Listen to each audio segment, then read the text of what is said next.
Good morning. I call to order for the start of the fourth meeting of the 19th session of the Conference of State Parties to the Convention on the Rights of Persons with Disabilities.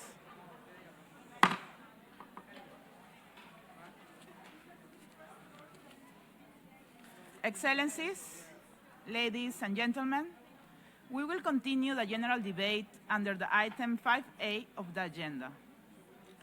I was informed that we still have a rather long list of speakers inscribed. As announced earlier this morning, I would appreciate all speakers observing the 3-minute limit for your statements. That way, you would help us and this conference exhaust the inscribed list of speakers as much as we can within the time frame.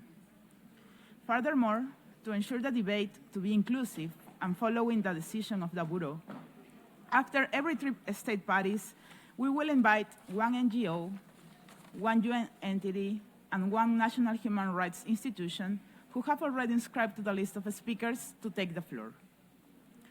With this, I kindly recognize and invite the distinguished representative from Greece to make a statement.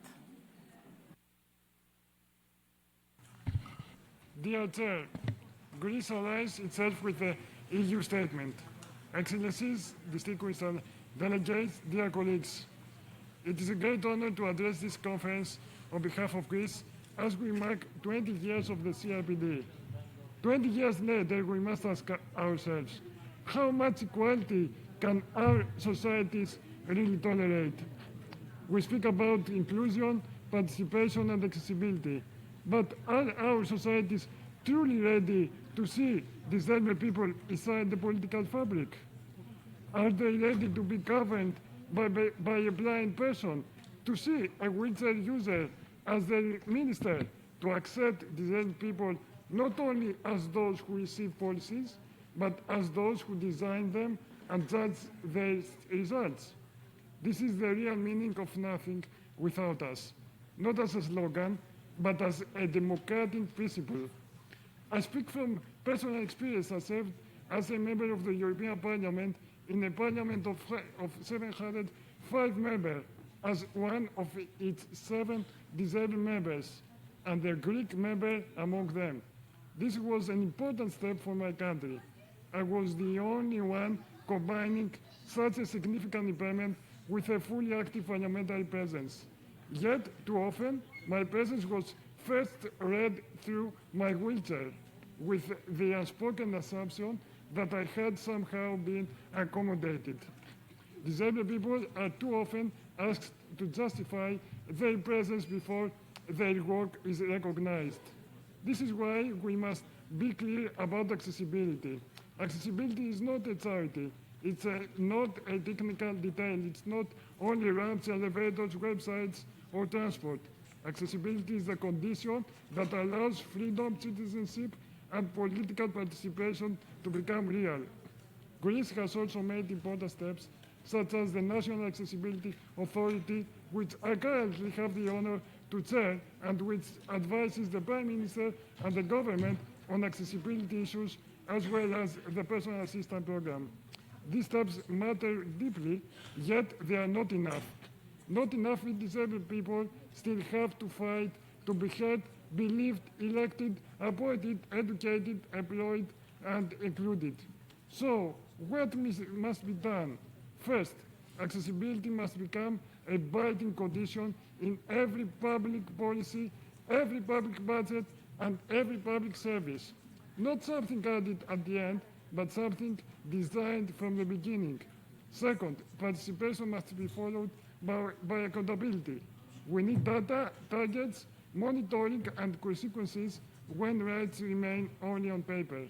Third, we need this stronger culture of accountability closer to the spirit of the COP process. Not only discussion, but outcomes. Not only principles, but commitments. Not only commitments, but review. Because rights become real only when they survive the journey from the conference room to everyday life. The next phase of the CRPD must move from protection to participation, from care to citizenship, from consultation to shared power, because democracy becomes complete when disabled people are present where power is exercised, including as leaders. Thank you.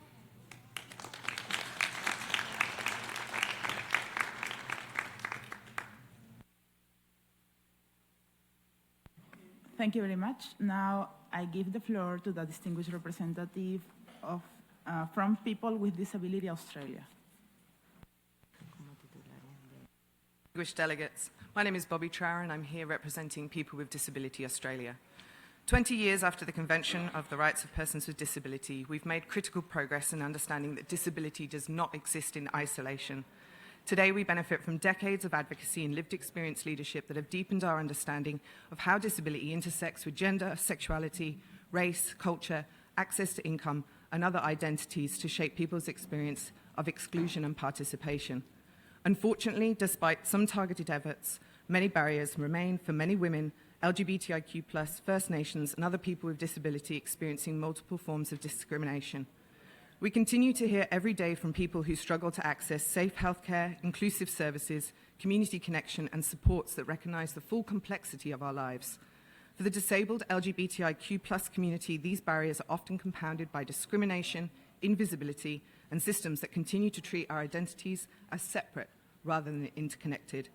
How can we ensure that laws, policies, and programs designed to implement the Convention do not deepen existing inequalities? The evidence is clear. When people with disability involved from the beginning and not simply consulted after decisions have been made, we see policies that are more effective, services that are more inclusive, and resources used more efficiently. For those of us working at the intersections of disability, gender, and sexuality, co-design is how we ensure that people who've been historically excluded are able to shape the decisions that affect their lives. Looking towards the next 25 years of CRPD implementation, it must become more than a framework for aspiration and reporting. It must be an active mechanism driving tangible change for the whole disability community. With ongoing humanitarian impacts, we must consider how the Convention can play a stronger role in ensuring accountability, action, and investment in accessibility, inclusion, and human rights. A fully realised CRPD promises leads to strong accountability, implementation, and enforcement mechanisms that translate rights into action. Without them, we risk the next 20 years delivering too little progress, or worse, regression for the rights of people with disability. As Australia currently undertakes significant disability reforms, including substantial cost containment measures, and as countries around the world develop their own systems, efficiency can never come at the expense of equity. The true success of any disability support system is not whether it works for the majority, but whether it works for those experiencing the greatest barriers. Thank you, Madam Vice President.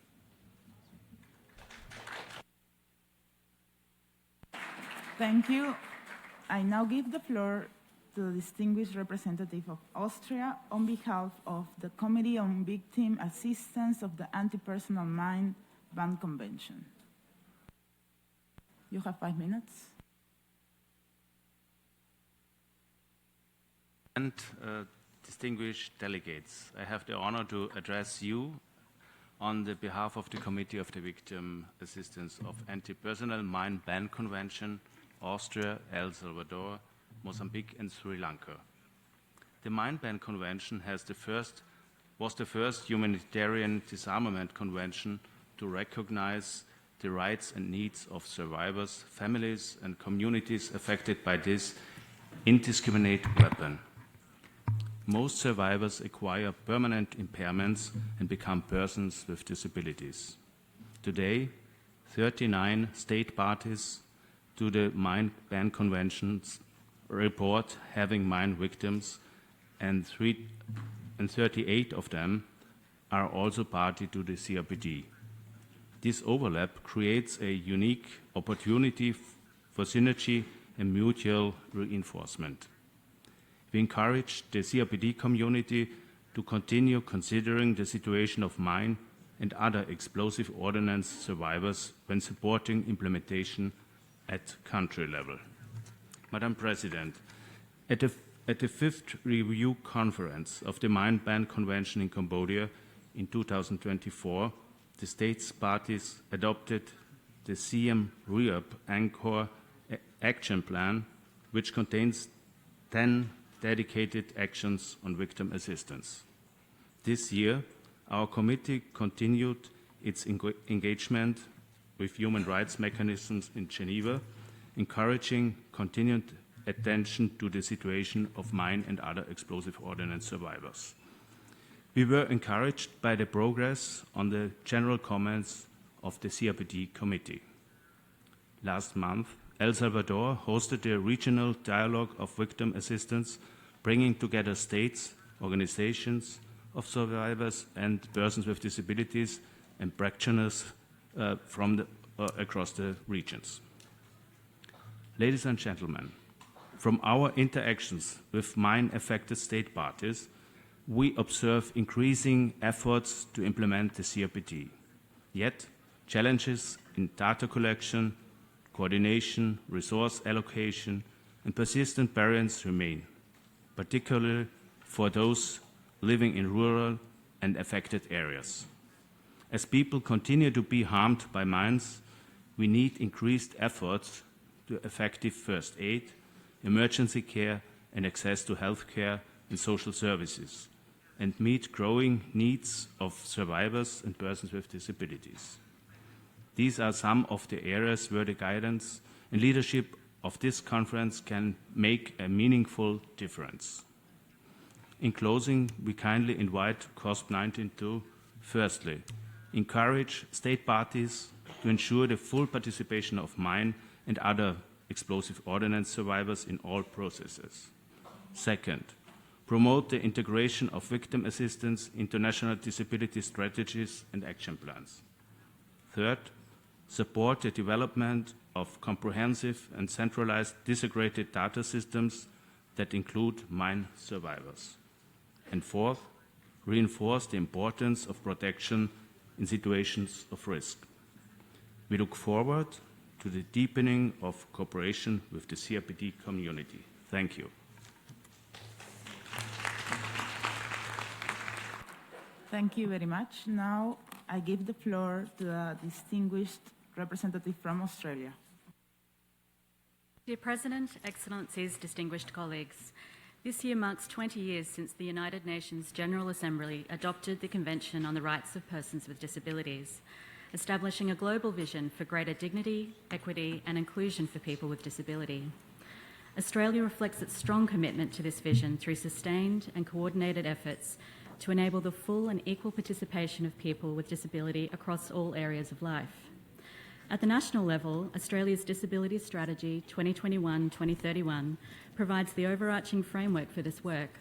Developed collaboratively with governments, people with disability, carers, kin and representative organisations, the strategy guides coordinated action across all levels of government.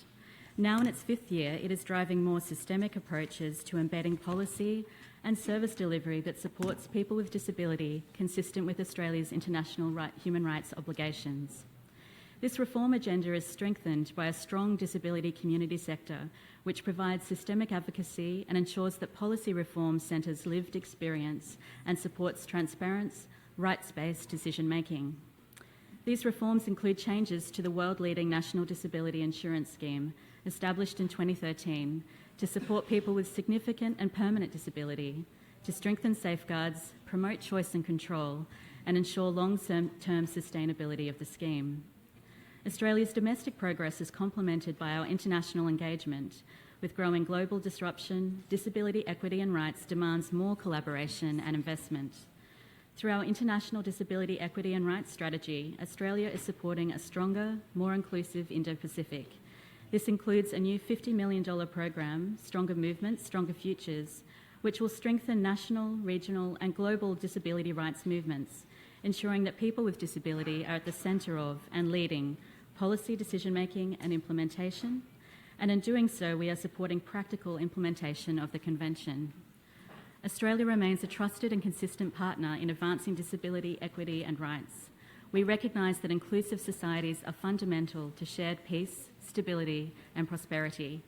As we mark this 20th anniversary, Australia will continue to strengthen implementation of the Convention and contribute to global efforts to improve outcomes for people with disability. Thank you.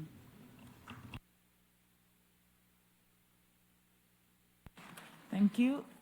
Now I give the floor to the distinguished representative of New Zealand, from New Zealand, also on behalf of Group of Friends on the Rights of Persons with Disabilities. You have 5 minutes. I am honoured to deliver this statement on behalf of the Group of Friends on the Rights of Persons with Disabilities. The full version will be available in the record of this meeting. This year's overarching theme invites us to reaffirm our collective commitment to the Convention on the Rights of Persons with Disabilities. 20 years after the adoption of the Convention on the Rights of Persons with Disabilities, exploitation, violence and abuse against persons with disabilities have not subsided. We call on states parties to integrate legislative reforms explicitly prohibiting exploitation, violence and abuse against persons with disabilities, and to recognise the violence experienced by such persons, as well as to enhance efforts to prevent and implement response services for victims and survivors with disabilities. We must harness international cooperation and technological innovation to ensure meaningful participation and the full and effective inclusion of persons with disabilities, including through accessible infrastructure, transport, housing, access to safe, effective and affordable assistive technology, inclusive health services, education and employment, independent living, culture, sports and equal participation in public life, including civic leadership, representation and advocacy in political and public life. We urge all stakeholders to ensure that technology design and development, including artificial intelligence, is inclusive, accessible, respects human rights and fosters the expertise and leadership of persons with disabilities and their representative organisations. Persons with disabilities are disproportionately affected in situations of risk and conflict. We emphasise the importance of mainstreaming their rights and perspectives in humanitarian action and disaster risk reduction. War also generates disability on large scale, resulting in the wide range of physical, sensory, cognitive and psychological impairments. We must implement systemic approaches, policies and programs that are inclusive and accessible to persons with disabilities, in line with Article 11 of the Convention, Security Council Resolution 2475, international law, and interconnected with the humanitarian, development and peace fields. Urgent actions are also needed to address the multiple and intersecting forms of discrimination faced by persons with disabilities, in particular women and girls. It's important to understand how diverse contexts amplify the barriers faced by persons with disabilities, and as a result, create and implement policies that reach and protect the most vulnerable. In doing so, it's essential to address the specific challenges faced by persons with disabilities who also belong to other marginalised groups, including children, older persons, Indigenous peoples, persons belonging to national or ethnic, religious and linguistic minorities, LGBTI individuals, and refugees or migrants with disabilities. We call for the establishment and strengthening of care and support systems that are disability inclusive, age-sensitive and gender-responsive, as well as disability-targeted measures to ensure their decent work and increased employment opportunities. Legislative, financial and regulatory measures should encourage and support employers to hire and retain workers with disabilities while protecting them against discrimination in the workplace and providing reasonable accommodations. Social protection systems must also guarantee their universal coverage and disability inclusiveness. We also call on states parties to the CRPD to uphold their obligation to provide persons with disabilities equal and effective legal protection against violence and discrimination on all grounds. We reiterate our support for the UN Disability Inclusion Strategy at this critical juncture, since it plays a key central role in fostering systemic and structural change on disability inclusion across the UN system. We also recognise the UN Global Disability Fund as a vital mechanism to advance disability inclusion globally. As efforts continue to strengthen coherence, efficiency and impact across the UN system, the fund offers a practical vehicle to translate commitments into coordinated country-level action. Through its innovative, multi-stakeholder approach, the fund has now supported over 111 programs and systemic policy changes in 100 countries, delivering tangible results and driving concrete change at the national level. Universal ratification of the Convention remains a critical goal. We urge those countries that have not yet ratified the CRPD and its optional protocol to consider doing so. Finally, we reaffirm our respective commitments to the implementation of the CRPD and the 2030 Agenda for Sustainable Development in full partnership with persons with disabilities and their representative organisations, building a future that upholds the principle of the disability movement, nothing about us without us. Thank you.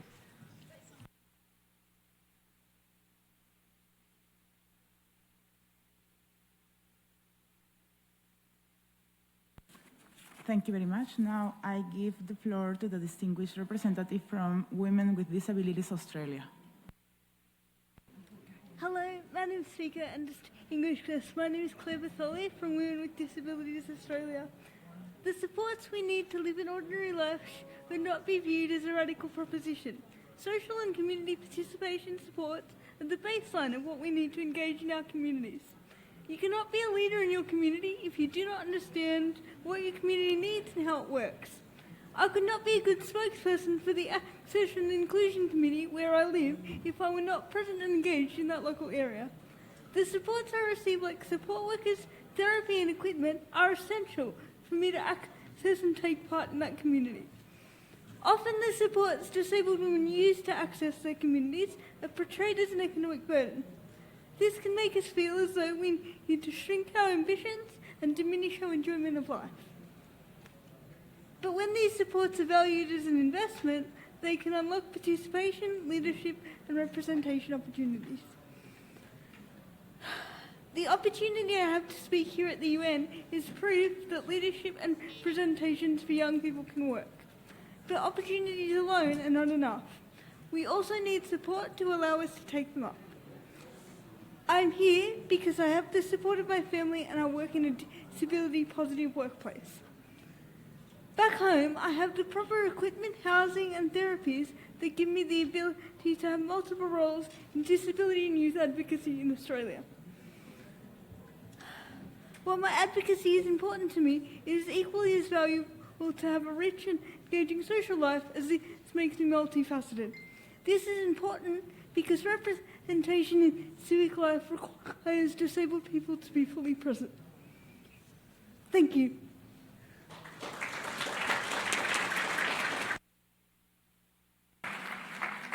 Thank you very much. Now I give the floor to the distinguished representative from Solomon Islands. President, the Solomon Islands delegation is honored to participate in the 19th session of the Conference of State Parties to the CRPD and Alliance's statement with the Pacific Island Forum Secretariat statement delivered by Palau. The Solomon Islands is committed to progressively building an inclusive society that promotes the full participation of persons with disability while reducing exclusion and enhancing equal opportunities for all. We welcome this year's theme for its call to strengthen collective commitment to advancing implementation of the Convention, to which we committed 20 years ago. Madam President, the Solomon Islands became a state party to the Convention 3 years ago. Since then, the government has demonstrated its commitment to the implementation of this convention through the adoption of the National Disability Inclusive Development Policy. This provides a framework for advancing disability from a public health focus to a human rights-based and development-oriented approach. Since progress has been made in establishing structures and mechanisms to coordinate the effective cross-sectoral implementations of policies, including ongoing legislative and policy mapping and reviews to support CRPD domestication. The Ministry of Health, as the government disability focal point, is leading efforts to mainstream disability across government systems and promote disability inclusive development across sectors. Rehabilitation and habilitation services guided by Rehabilitation Strategic Plan plays a key role in promoting the resilience, independence, and functional abilities of persons with disability delivered across national and provincial levels, extending to rural communities as part of an integrated community continuum of care, including assistive device provisions. Significant progress has been made in civic engagement and political participation through the establishment of a disability advisory mechanism within the Solomon Islands Electoral Commission. This has strengthened inclusive electoral processes and supported the meaningful participation of persons with disability in advisory, community, civic, and public life, reflecting a continuum commitment to equal opportunities, accessibility, and active citizenship. While progress has been made, significant changes remain, particularly over 10% of our population lives with disability, a figure likely to increase with growing prevalence of non-communicable disease. The plight of persons with disability is exacerbated by the impacts of climate change, geographical spread of our islands, and competing priorities for limited resources. Through strong partnership and coordination, we can enhance national efforts. Thank you very much. Now, I give the floor to the distinguished representative from Azerbaijan on behalf of Group of State Parties. You have 5 minutes. Madam Vice President, I have the honor to deliver this statement on behalf of Albania, Bangladesh, Belarus, Bosnia and Herzegovina, Cambodia, Kyrgyz Republic, Lao People's Democratic Republic, Malaysia, Mexico, Oman, Pakistan, Panama, San Marino, Saudi Arabia, Thailand, Timor-Leste, Turkey, Vietnam, and my own country, Azerbaijan. The overarching theme of COSP-19 CRPD at 20, celebrating and consolidating achievements and shaping the next phase of implementation in a changing world, suggests a timely opportunity for state parties to take stock of the realization of human rights for persons with disabilities under the Convention and to identify gaps and challenges. We reaffirm the principles proclaimed in the Charter of the United Nations, which recognize the inherent dignity and worth and the equal and inalienable rights of all members of the human family as the foundation of freedom, justice, and peace in the world. The World Health Organization's fact sheet on persons with disabilities indicates that around 15% of the world's population lives with disabilities, which necessitates enhanced and careful attention by the international community and state parties in providing conducive conditions for their participation as equal members of society. Madam Vice President, while underlining the importance of mainstreaming disability issues as an integral part of relevant sustainable development strategies, we reaffirm our commitment to the 2030 Agenda for Sustainable Development, which is inclusive of persons with disabilities. We also recognize that the contributions of persons with disabilities are essential to the full and effective implementation of the Sustainable Development Goals in line with the pledge to leave no one behind. In this regard, the Convention's human rights protections must be ensured for persons with disabilities in all circumstances, including those in conflict and post-conflict settings affected by mines, explosive remnants of war, and improvised explosive devices. Madam Vice President, the Secretary General's latest report on assistance in mine action underscored that millions of people in conflict and post-conflict settings continue to risk injury and death or suffer from limited access to basic services due to mines and explosive remnants of wars and improvised explosive devices. Moreover, the report of the Special Rapporteur on the Rights of Persons with Disabilities highlighted that conflicts increase the prevalence of disability within the population through newly acquired disabilities, with many of those individuals facing the same barriers and challenges as persons with existing disabilities but without the previous lived experience.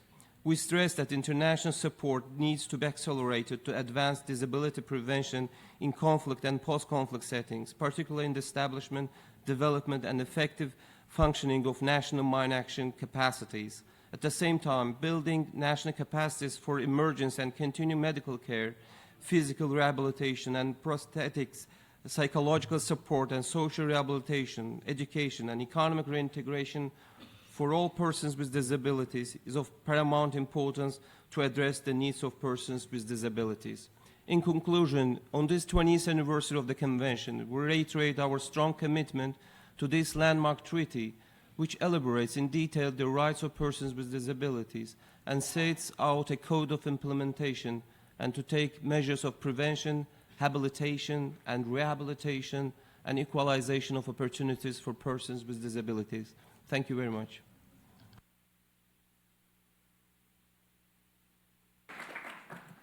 Thank you very much. I now give the floor to the distinguished representative from the Royal Commonwealth Society for the Blind, commonly known as Sight Savers. Thank you. I'm speaking today on behalf of the Royal Commonwealth Society for the Blind, commonly known as Sight Savers. This session marks 20 years of the CRPD, 20 years of shared language and of real progress on disability rights around the world. But as we mark this milestone, we must also be honest about the risks to the very mechanisms that have driven this progress. One of the most significant and pressing is the financing to deliver the commitments that have been made. Earlier this year, many of you will be aware that the CRPD session nearly didn't go ahead due to a lack of accessibility measures. This is not a technical oversight, it represents a structural failure to ensure inclusion within UN processes. Of course, this is just one example, but it's a stark one.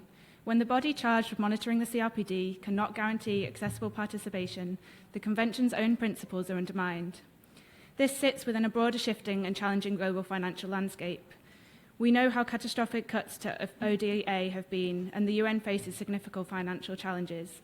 In many low and middle-income countries, governments face levels of debt that threaten their ability to deliver public services. These shifts do not mean it's time to step back. They mean it is time for all of us to redouble our efforts. We meet to talk about the CRPD in the midst of UN discussions about UN reform processes. This process is critical to ensure that the UN can meet global challenges and ensure the effective multilateralism continues. We ask Member States to not see inclusion and human rights as separate to this process, but as the foundation for how the UN evolves. We welcome the launch of UNDIS 2.0 this week. This is an opportunity that must not be wasted. A revised UN disability inclusion strategy also needs a revised financing model, and we call on Member States to ensure that it is systematically and fully resourced within the general budget. This is not detached from conversations on UN reform. Investing in UNDIS is not only a matter of principle, but also of effectiveness, a systematic way of ensuring disability inclusion is addressed across the UN system, in supporting Member States to implement the CRPD. Of course, international financing is and never has been the full picture, and it must be used in support of domestic financing. We urge state parties to make sure you understand who your budgets reach and who they do not, and to meaningfully budget for inclusion. As multilateralism reshapes and as new financing mechanisms and approaches are explored, we call on all Member States to place inclusion at the centre. We call on you to be bold and ambitious, even when discussions are hard and when inclusion is challenged. The CRPD has given us a framework for action and a shared global vision. 20 years on, this is as relevant as ever, and it's time to give it and the mechanisms that serve it the resources they need to make the rights of persons with disabilities a reality. Thank you. Thank you very much. I now give the floor to the distinguished representative from Sri Lanka. As we mark the 20th anniversary of the Convention on the Rights of Persons with Disabilities, Sri Lanka is honored to preside over this conference and also to pay tribute to 2 decades of progress in advancing the rights and dignity of persons with disabilities. The Convention has helped shape policies and attitudes across the world. Sri Lanka's commitment rests on a foundation laid well before our ratification of the Convention in 2016. Today, we are working to strengthen this framework. New disability rights legislation is being advanced to bring our domestic law fully into line with the Convention. Our national disability policy and action plan are being renewed, and Sri Lanka is finalizing legislation to recognize sign language as a formal medium of communication. We have prioritized dignified living conditions and institutional infrastructure improvements. Sri Lanka has programs that are designed to boost independence and full participation.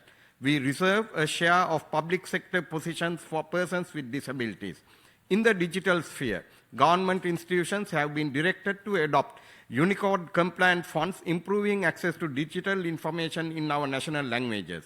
The full participation of persons with disabilities in public life is fundamental to inclusive societies.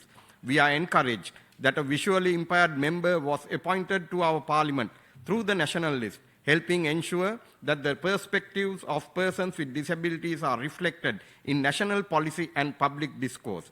We strongly promote rehabilitation, empowerment, and reintegration of persons of disability. Sri Lanka recognizes that psychosocial well-being and family support are essential to preventing institutional trauma and emotional neglect. Family-based initiatives and regular family gatherings are also encouraged to rebuild relationships and support successful reintegration into society.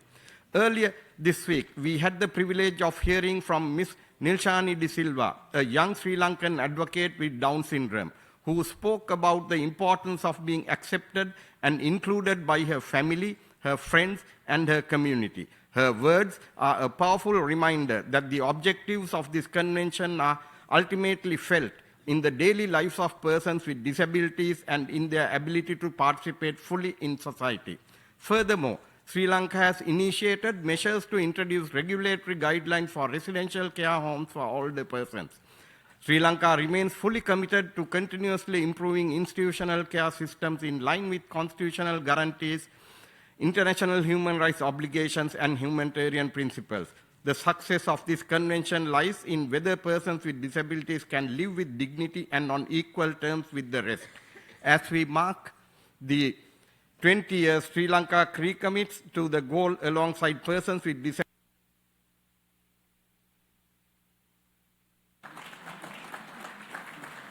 Thank you very much. Now I give the floor to the distinguished representative from Poland.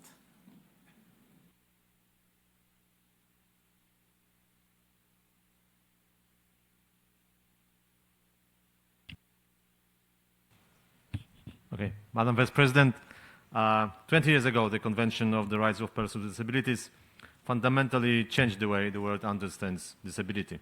Before the CRPD, persons with disabilities were too often viewed through the lenses of charity, care, or medicine. The Convention established a different vision. Persons with disabilities are rights holders, equal citizens, and active participants in society. It gave global meaning to the principles "nothing about us without us." Over the past 2 decades, this transformation has changed how we think about this accessibility, education, employment, and political participation. For Poland, perhaps the most important lessons from the CRPD is that disability inclusion benefits not only the persons with disabilities, but society as a whole. Yet the Convention was never meant to be the end of the process. It was the beginning of one. Over time, its principles have inspired change for far beyond the traditional disability policy, influencing development, humanitarian action, peace, and security. We have been proud to contribute to this evolution. UN Security Council Resolution 2475, proposed by Poland and the United Kingdom in 2019, sought to bring the spirit of the Convention into the work of the Security Council. In many ways, it represents a continuation of the CRPD journey, extending the principles of dignity, participation, inclusion, and agency to situations of armed conflicts and humanitarian crises. The message was simple but transformative. Persons with disabilities are now decision makers and essential partners in prevention, response, recovery, and peace-building efforts. Today, numerous conflicts across the world remind us why this vision matters. For Poland, Russia's aggression against Ukraine brings these realities particularly close to home. The war creates new disabilities and compounds existing inequalities. Across the world, persons with disabilities face heightened risk in conflict, a challenge that requires a global response.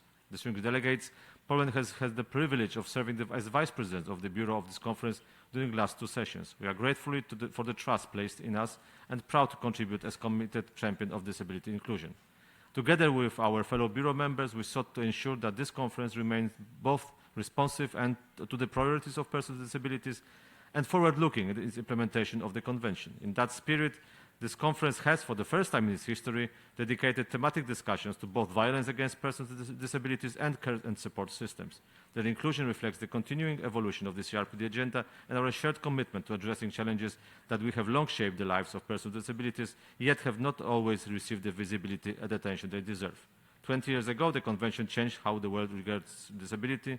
Let us ensure that over the next 20 years, it changes what the world makes possible for persons with disabilities. And I thank you.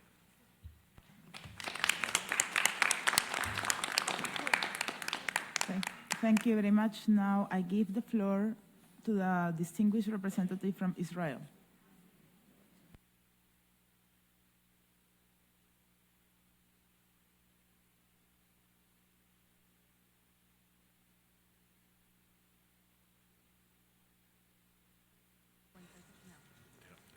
Thank you, Chair. It is an honor to address you today as Israel's Commissioner for Equal Rights of Persons with Disabilities. The true strength of a society is not measured in times of calm. It is measured under pressure, under fire. The real threat is not only the emergency itself, but the risk that any disrupted routine holds. That is a test my country has been facing since October 7, 2023. Article 11 of the Convention speaks directly to this duty, to protect persons with disabilities in situations of risk and humanitarian emergency. Since that day, we have lived this article not as a principle, but as a daily reality. For a person who cannot run to a shelter, who cannot hear a siren, or who cannot flee without help, an emergency is not an abstraction.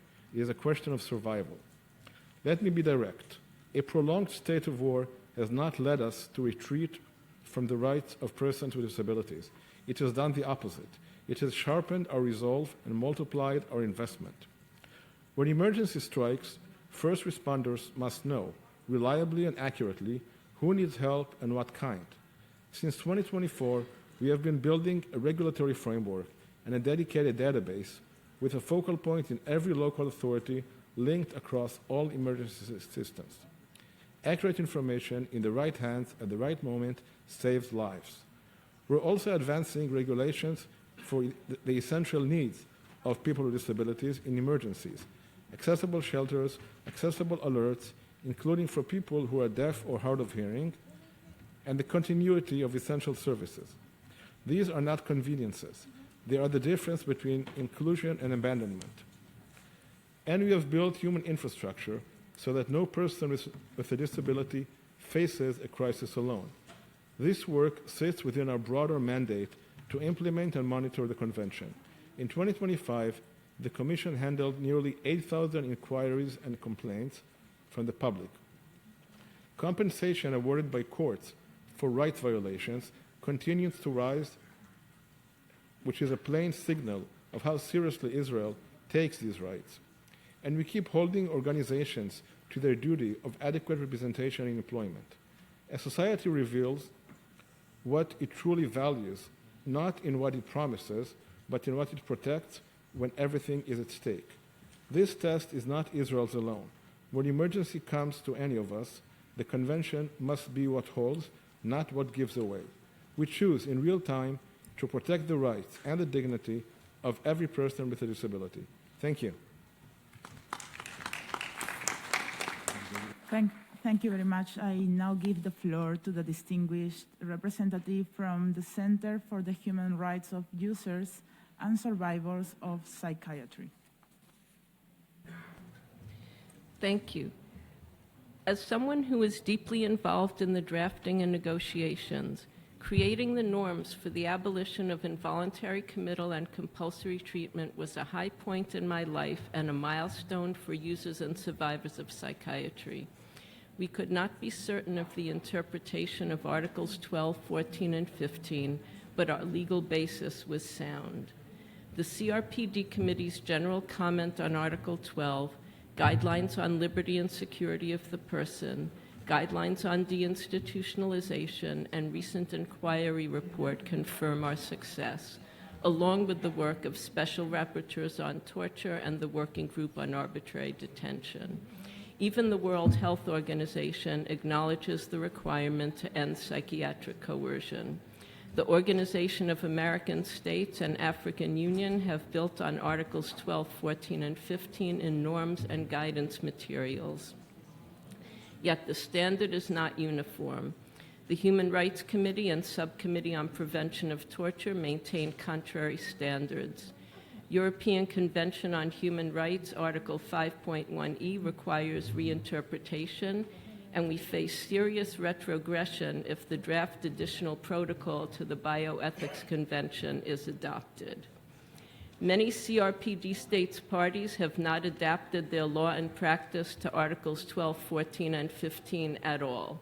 A handful have eliminated most legal capacity deprivation, and one has legislated a duty to respect legal capacity in mental health services. But even these countries retain contrary provisions authorizing involuntary committal and compulsory treatment. Survivors throughout the world bear witness to serious harm.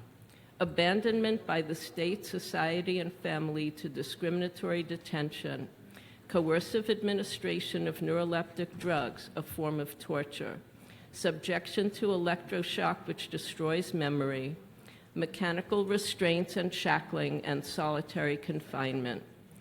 Organizing for support and advocacy, we educate, create alternative practices, draft law and policy, and conduct strategic litigation while living with discrimination and stereotyping. 20 years on, we celebrate our achievements and renew our call to states, parties, NHRIs, human rights mechanisms, universities, and NGOs to align themselves with survivors' aspirations for the full abolition of involuntary committal and compulsory treatment, upholding the letter and spirit of the convention we have created together. Thank you. Thank you very much. I now give the floor to the distinguished representative from Peru. Distinguished delegates, representatives of the states parties, members of the Committee on the Rights of Persons with Disabilities, and representatives of civil society, it is an honor to address you in the context of the 20th anniversary of the adoption of this convention. The Peruvian state is committed to consolidating the progress that has been achieved, such as through the adoption of the strategy for the implementation of support and safeguard systems, which was a firm step towards achieving persons with disabilities being able to exercise their legal status. What's more, through the recent amendment to the regulation on the general law of persons with disabilities, the provision of services and personalized assistance, as well as care for persons with disabilities, is regulated. It also recognizes the importance of reconciling family life and work in the face of care needs related to this vulnerable population group. At the same time, we recognize the importance of inclusive, good quality education services, and we continue to strengthen educational support, accessibility resources, and reasonable accommodations for students with disabilities. Similarly, we have been developing tools to facilitate their participation in dialogue bodies with the aim of strengthening active, equal and representative participation, the exchange of knowledge and experience on disabilities, as well as identifying barriers, needs and expectations. This proposal has been worked on together with civil society organizations, and it involves a broad participatory consultation process before it was approved. Moreover, Peru reaffirms that access to decent work and to economic development is an essential condition for the full exercise of the rights of persons with disabilities.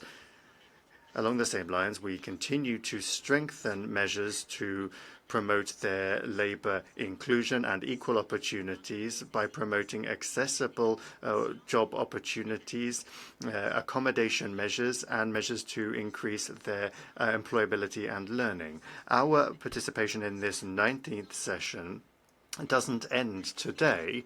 Peru reiterates its commitment to continue strengthening international cooperation to make sure that the voices, the leadership, and the contributions of persons with disabilities be valued as an essential part of a full citizenry.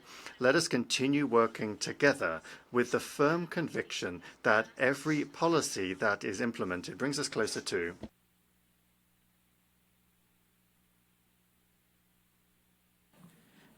Thank you very much. I now give the floor to the distinguished representative from Paraguay. Muchas gracias, señora. Thank you very much, Madam President. The delegation of the Republic of Paraguay has the honor to address this conference at a moment of particular historic significance. We are commemorating the 20th anniversary of the adoption of our convention, and we reaffirm our commitment to the principles of dignity, individual autonomy, and full participation, which are the pillars that sustain our national public policy. Paraguay commends the theme this year of celebrating and consolidating achievements and laying out the next phase of implementation in a changing world.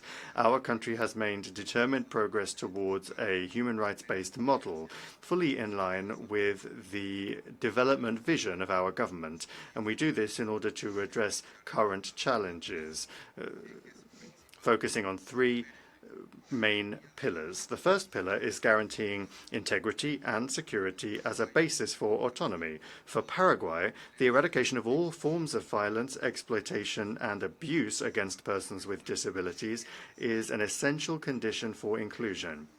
Therefore, we have mainstreamed the disability perspective within our national care plan, as well as strengthening protection environments that facilitate the exercise of an independent life. The second pillar is institutional resilience that is based on evidence. In this regard, Paraguay has put together the first disability atlas. This is a tool that brings together information from various different public institutions to identify gaps in the areas of healthcare, education, employment, and access to services. And we are currently moving towards a second phase of this, focused on harmonizing administrative registers and strengthening the quality of information to ensure more efficient decision-making. Moreover, we have implemented a technical reform in the disability certification process by digitalizing and decentralizing this process. We are reducing geographical and administrative barriers and facilitating effective access to social programs and basic services. The third pillar is inclusive governance and effective representation. The government of Paraguay recognizes the National Commission of the Rights of Persons with Disabilities as a strategic space for consultation, and in that regard, we have strengthened participation mechanisms to make sure that the voice of civil society is listened to when making public policy. Madam President, Paraguay is in a phase of deep-rooted transformation. We reiterate our will to cooperate closely with the state's parties and with the entities of the international system to exchange experience that can strengthen the implementation of this convention. Our objective is clear.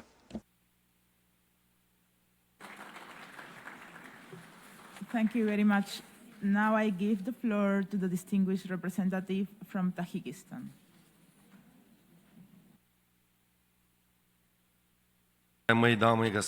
Distinguished ladies and gentlemen, as part of the opening ceremony for the Water for Sustainable Development celebrations, the founders and the President of the Republic of Tajikistan, Mr. Rumon, signed a convention on the rights of disabled persons in the UN. So thus, we have become a state party to the Convention on the Rights of the Persons with Disabilities. And this was assisted by USG Miguel de Silva Suarez.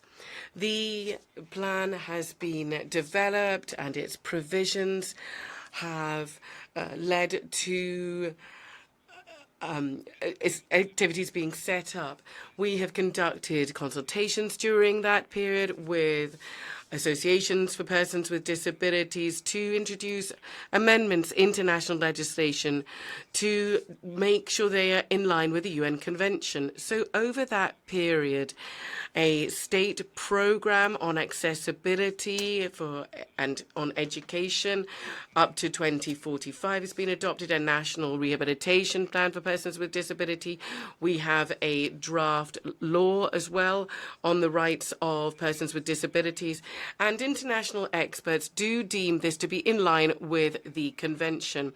So over the past 20 years, since the CRPD was adopted in our country, we have partnered with civil society organizations, international organizations, and we are working on activities to implement the provisions of the convention. We, on the 3rd of December every year, celebrate the Day of Disabled Persons, and also for elder persons. This year we're planning 2 events with the participation of international organizations. We are planning this year, on the 3rd of December, to have a commemoration of the 20th anniversary of the convention. We want to have a roadmap to see how we're going to achieve new measures and new targets to ensure the rights and social protections of persons with disabilities. So, at the Social Development Summit, we have seen that leaving no one behind is a key element. Persons with disabilities should not just be perceived as people who receive assistance, but who also enjoy equal rights and opportunities. The Republic of Tajikistan is going to continue to implement state support measures for persons with disability and elder persons to improve their lives, to improve their independence. Thank you.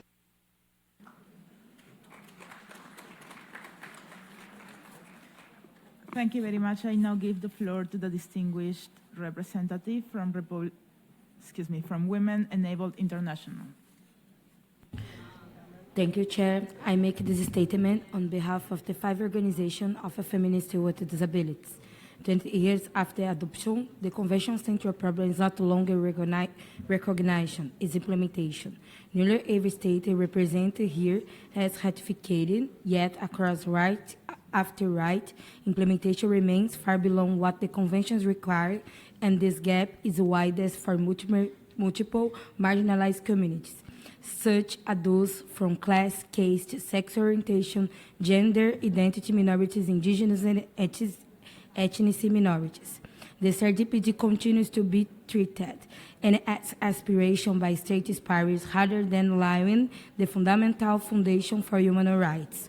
State parties continues to treat the CRDPD and the rights of people with disabilities as optional rather than central to international human rights compliance, realization, and recognition. Global political agenda continue to ignore us. The systems of oppression overlap, and when we deny this reality, we erase the people who live the intersection of gender, disability, and race. I speak from this place, and someone who lives this exclusion. Nobody described it. And from that position, I ask, what is required for us to move beyond this model? These are not single paths, but there are directions we can no longer postpone. The proposal and the guidelines on international forms of discrimination against women and girls with disability is a step towards the recognize the realization of rights and justice people, especially women, girls, and gender diverse people with disabilities. A feminist with disability DESA guidelines become available tools for us, hold power to account. For decades, we have been in the front of response to violation for our rights by state and non-state actors. We're imagining the next decade for CDPD, we need our government and state parties to put words to action. We don't need empty promise for upholding the rights and justice of people with disabilities. We need action and accountability in the funding. We need a disaggregated data policy which work for us and with us, not against us. We need our democracies to be protected and our rights to live life free from violence and discrimination. We don't need empathy and full promise, and absolutely don't need the control of our bodies, autonomy, dignity, and minds. Accountability is not hostility towards the states. It's the condition for ratification to become its reality. Thank you.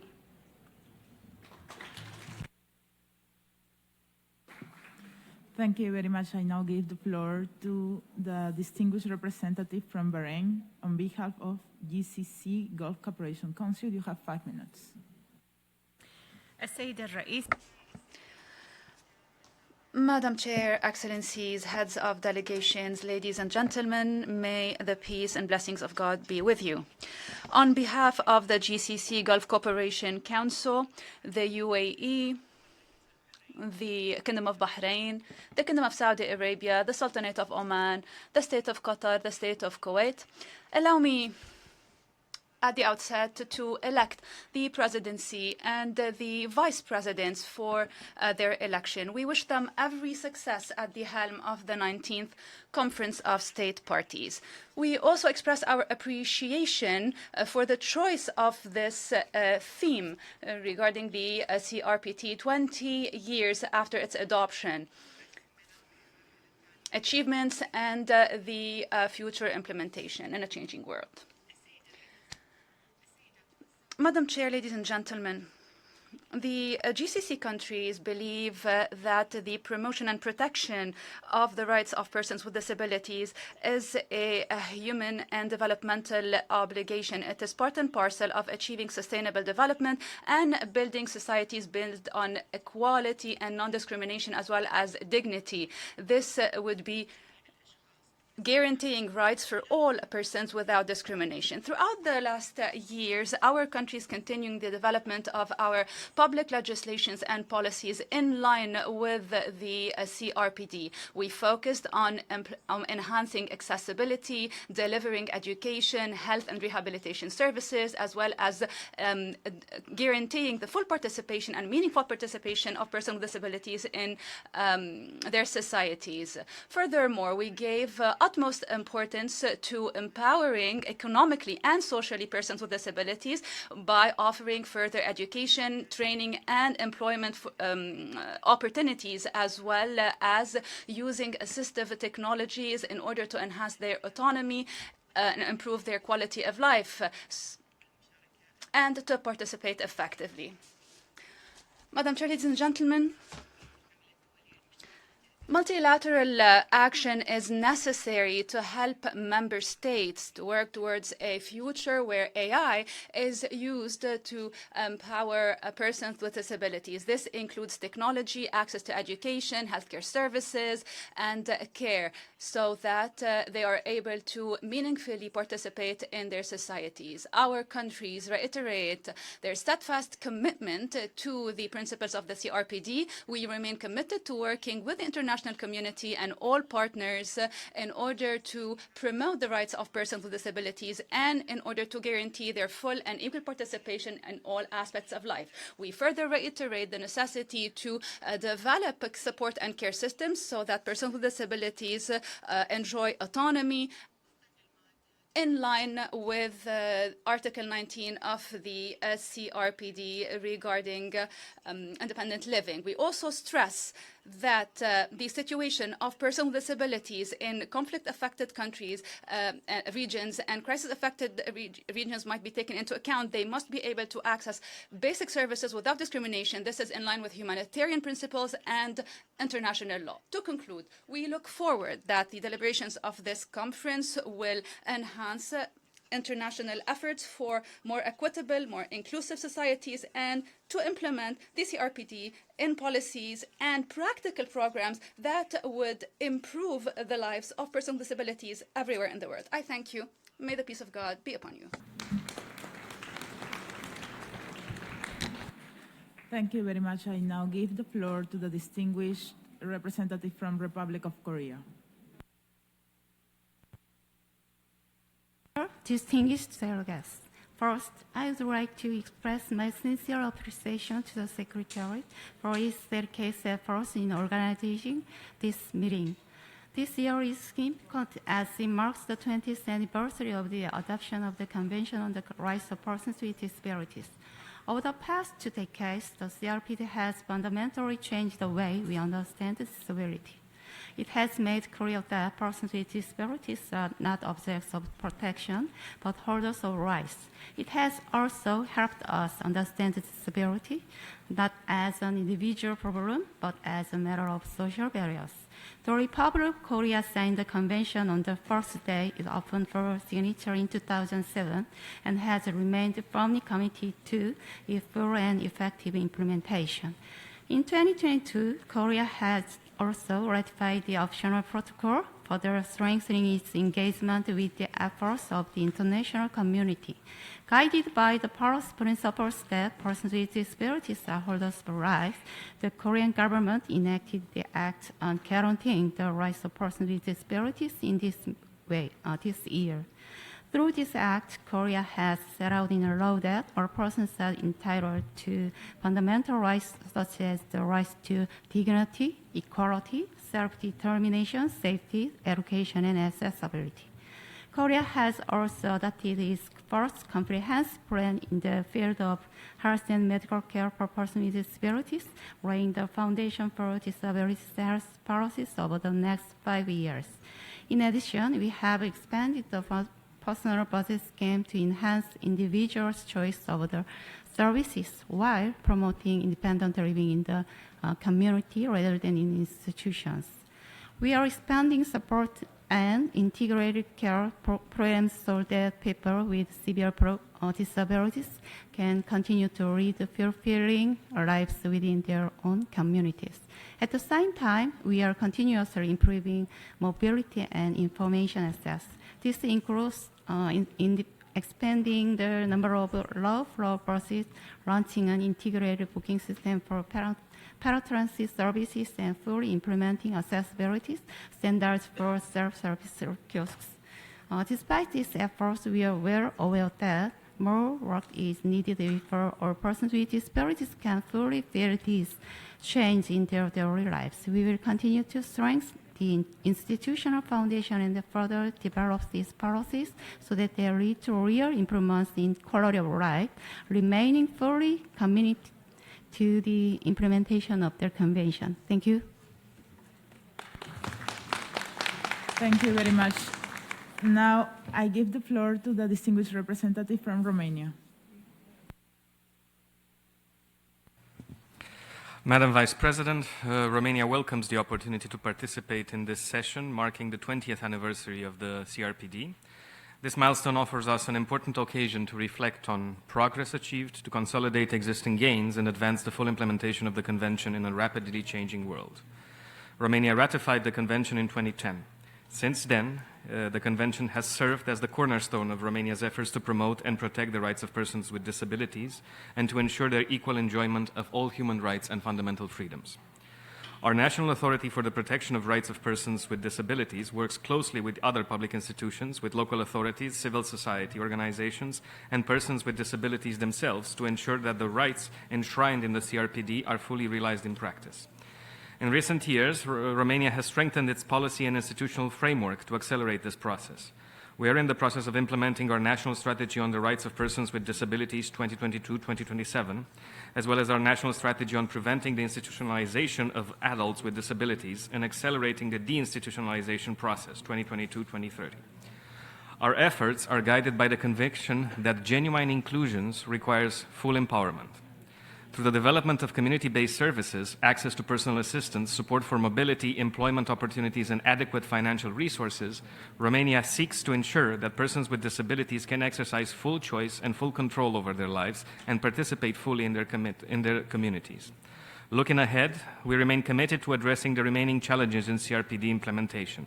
Our key areas of focus include expanding community-based support services, enhancing accessibility and mobility, promoting inclusive employment, ensuring adequate resources, and supporting independent living for persons with disabilities. We remain fully committed to achieving the goal of an inclusive society where persons with disabilities are recognized not as beneficiaries of care, but as equal rights holders, active members of their communities, and full participants in all aspects of life. Thank you. Thank you very much. Now I give the floor to the distinguished representative from Zimbabwe. Thank you, Madam Chair. 20 years after the adoption of the Convention on the Rights of Persons with Disabilities, we have an opportunity to reflect on the progress achieved while renewing our commitment to the work that remains ahead. For Zimbabwe, the promotion and protection of the rights of persons with disabilities remains a national priority. We are committed to ensuring that all citizens can fully participate in the social, economic, and political affairs of the nation. This commitment is rooted in our broader vision of leaving no one and no place behind. Since ratifying the Convention in 2013, Zimbabwe has taken the deliberate steps to strengthen disability inclusion. We have enacted the Persons with Disabilities Act, launched the National Disability Policy, and established implementation mechanisms at both national and provincial levels. We have also developed tools to promote accessibility, inclusion, and equal opportunities in public life. Beyond policy, our focus remains on improving lives. The government of Zimbabwe continues to expand access to education, healthcare, assistive technologies, rehabilitation services, economic empowerment programs, and psychosocial support. Particular attention is also being given to victims of landmines and others requiring specialized support to reintegrate into their communities.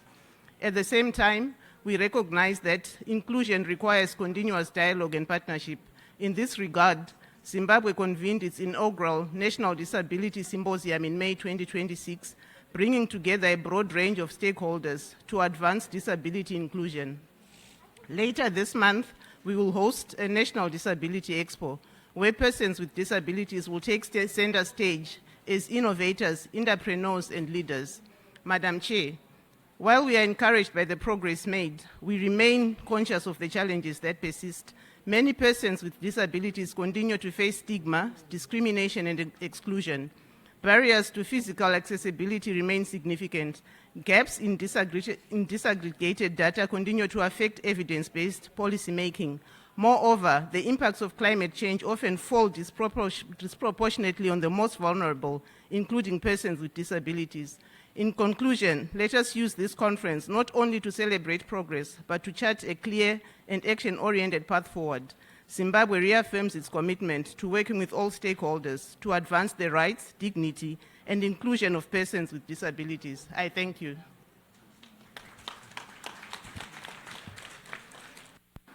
Thank you very much. I now give the floor to the distinguished representative from Disabled Peoples International.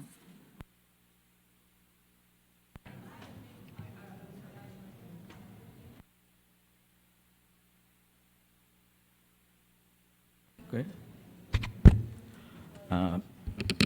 Honorable Chair, distinguished delegate, CSO representative, and UN representative, very good morning. I am Abdusattar Dulal, World President of Disabled Peoples International, DPI. First, I pay tribute to the founders of DPI and proudly represent our global movement. Since 1980, DPI has played a transformative role in advancing the rights and development of persons with disabilities. Through its 140 National Assembly and thousands of organizations of persons with disabilities, DPI has helped to improve the lives of more than 1.3 billion disabled people in the world.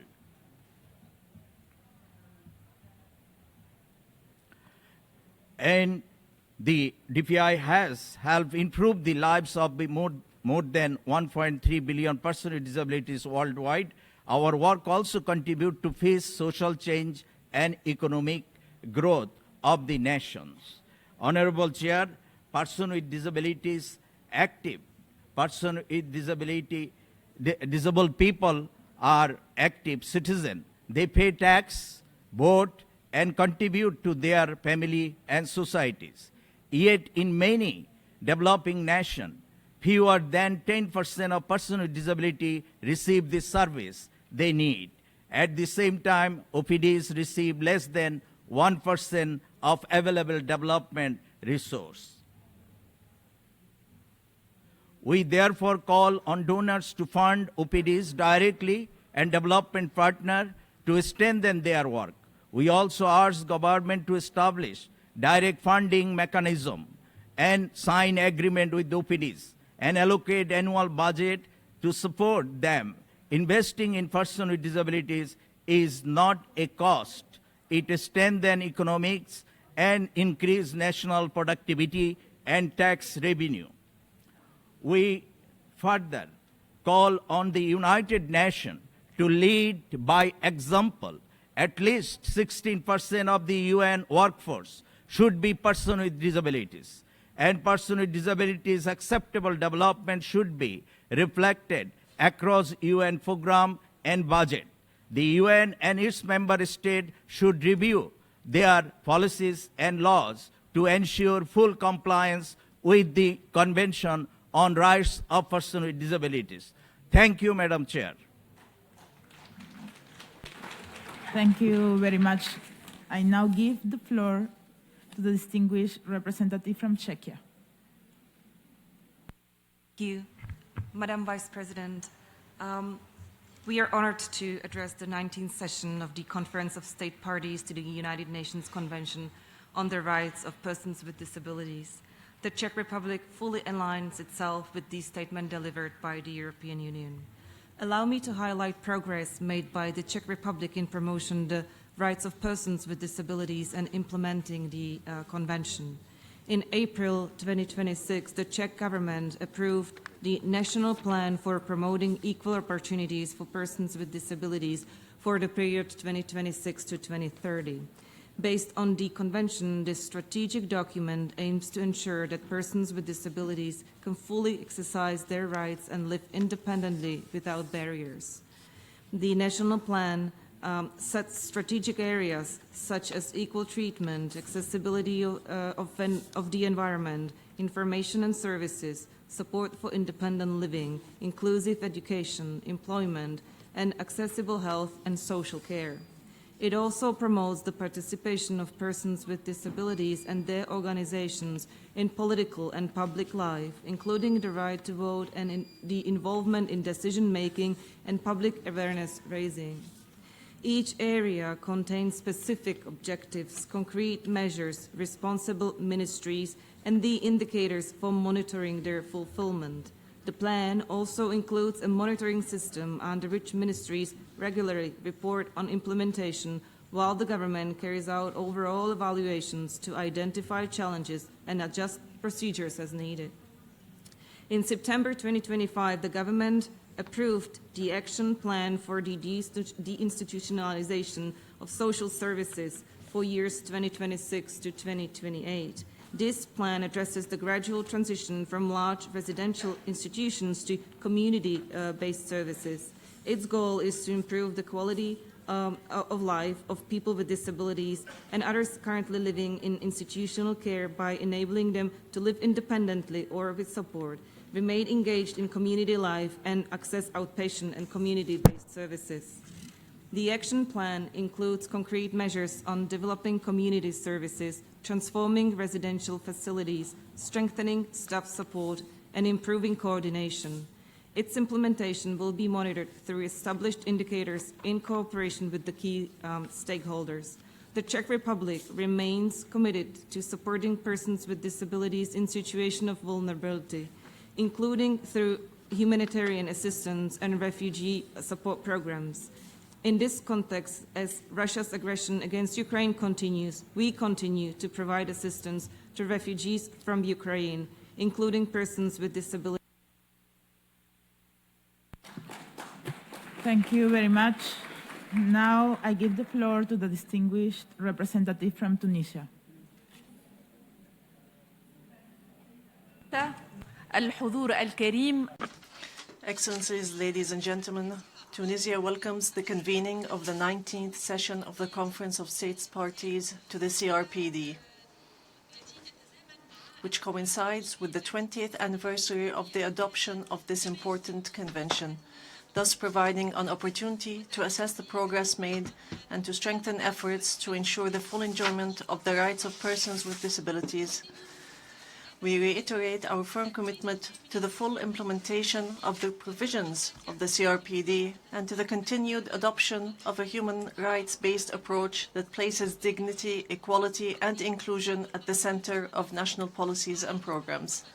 At the national level, Tunisia continues to strengthen efforts to integrate persons with disabilities in various fields by supporting access to education, training, employment, healthcare, and social protection, as well as improving access to public services, facilities, information, and means of communication, thereby enhancing their full and effective participation in society. Tunisia also attaches special importance to the empowerment of women, girls, and youth with disabilities. We believe in the need to provide equal opportunities for all and to enhance their independence and participation in economic, social, and public life. We further emphasize the importance of technology and innovation as essential elements to promote inclusion and expand opportunities for participation, learning, and work, while ensuring that these tools and technologies are equally accessible to persons with disabilities.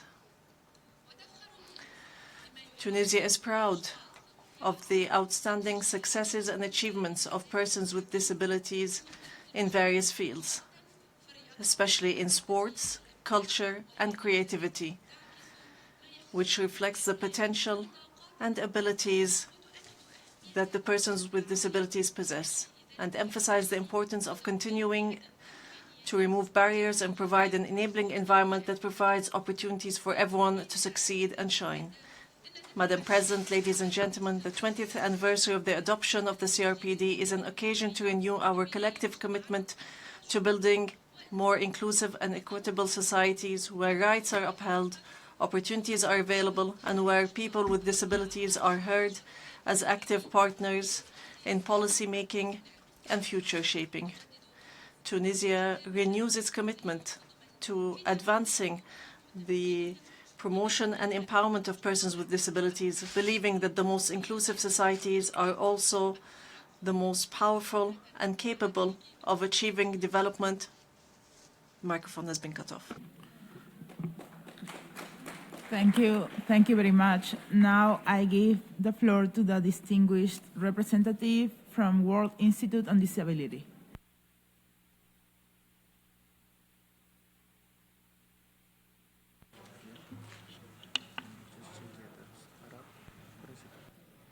Good afternoon.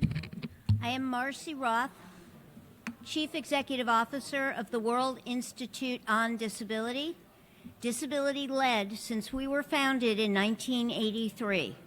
20 years after the adoption of the CRPD, disabled people are more visible than ever. We are participating, we are consulted, we are invited to panels, forums, and advisory groups, and yet too often, decisions are still being made without us.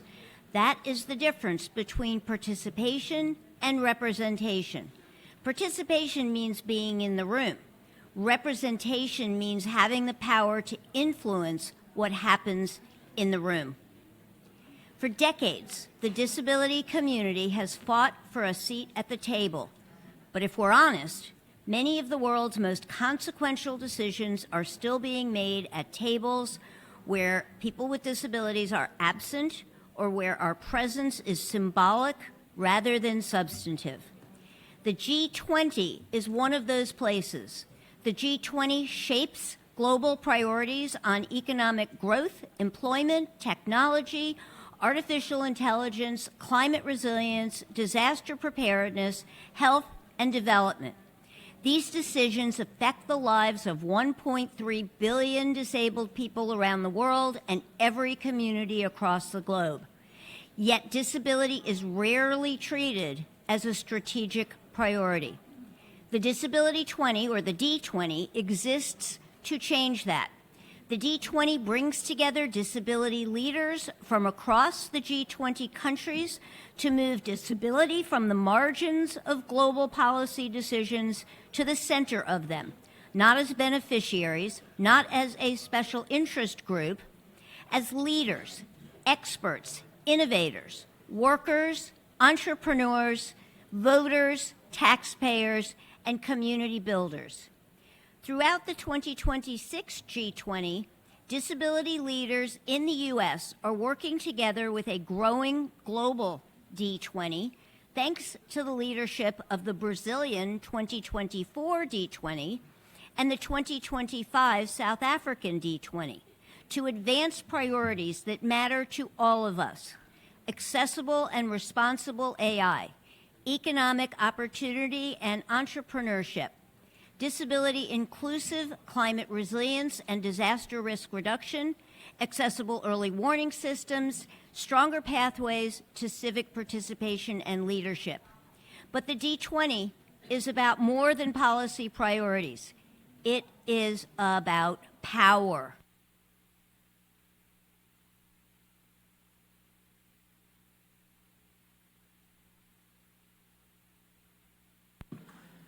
Thank you.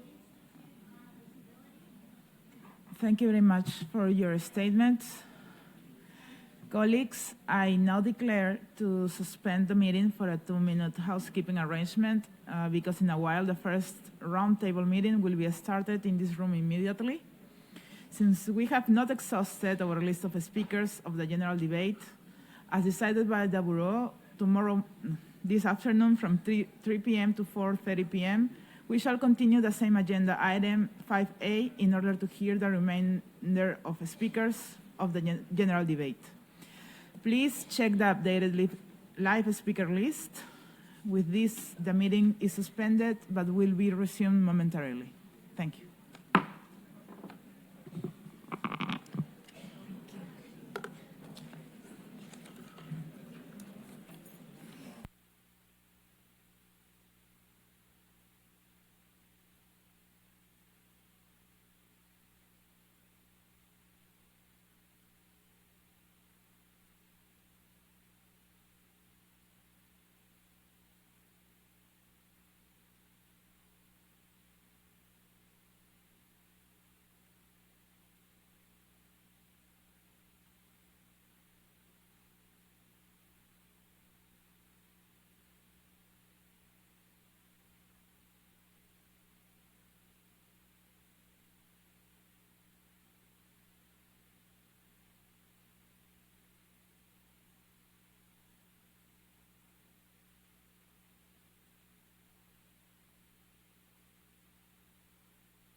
This badge.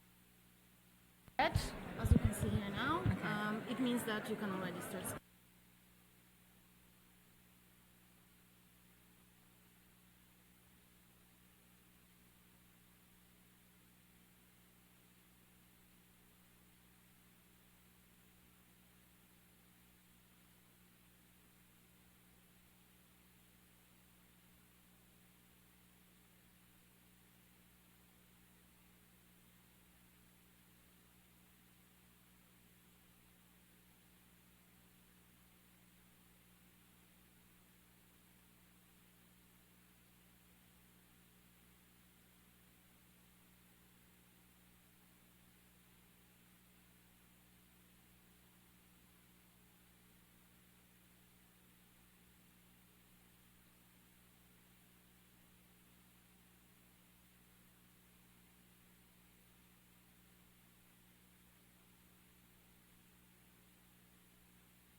Colleagues, please take your seats. We're going to be starting.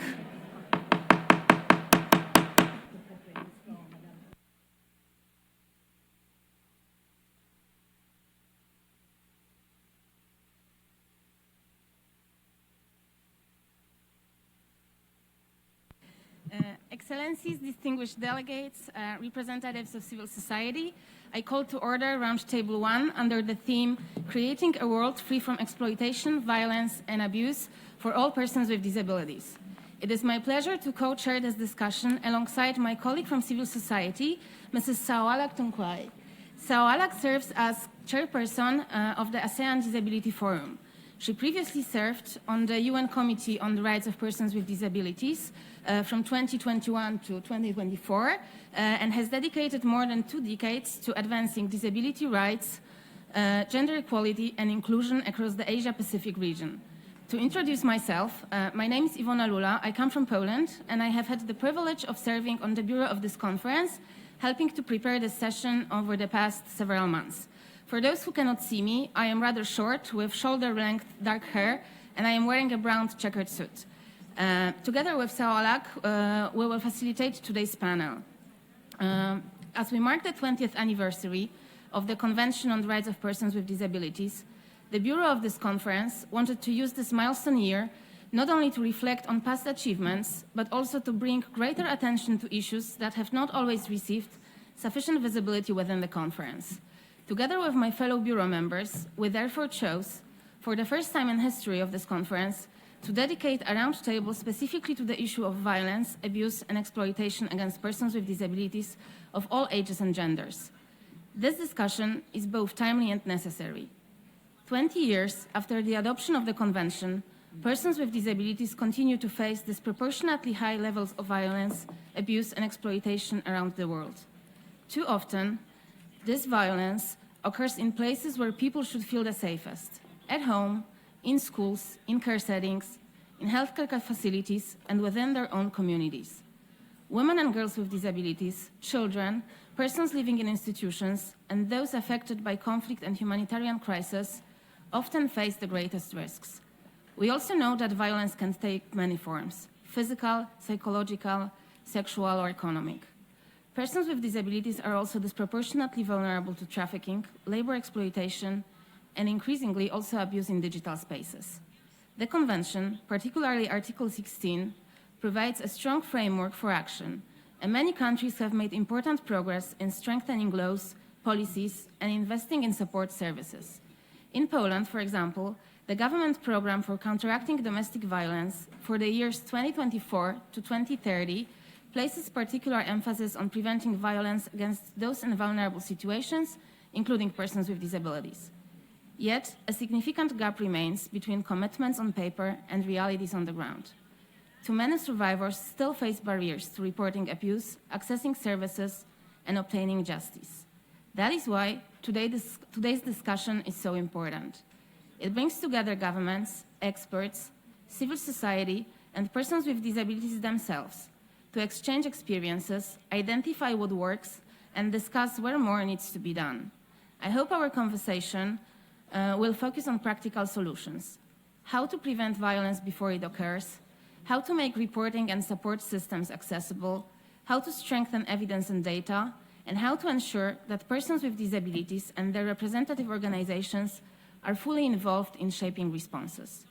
I also hope we will reflect on the root causes of violence, as well as emerging challenges linked to new technologies and online abuse. We look forward to a rich and forward-looking discussion. And with that, I am pleased to hand the floor back to my co-chair, Saowalak, who will introduce our panelists and lead us through their presentations. Thank you very much, Ms. Iwona Lula.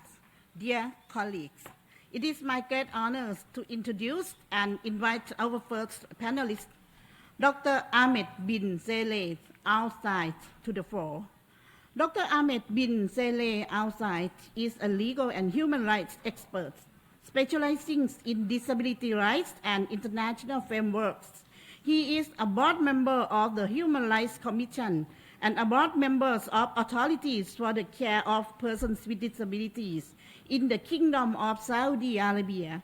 He previously served as a member of the Shura Council of Saudi Parliament. Dr. Alsaif also serves as an expert member of the UN Committee on the Rights of Persons with Disabilities from 2017 to 2020.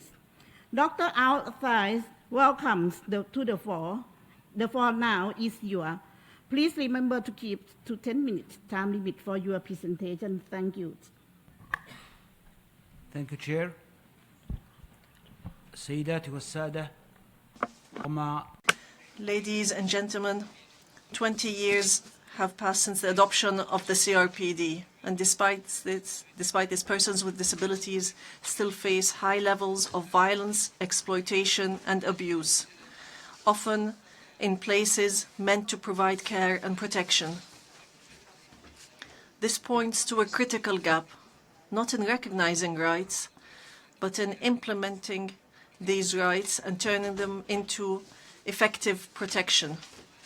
I am pleased to participate in this roundtable, and I would like to start in brief with the main idea. This goal cannot be achieved only by condemning violations or responding after they happen. The goal is achieved by building systems and by making prevention a core function of these systems.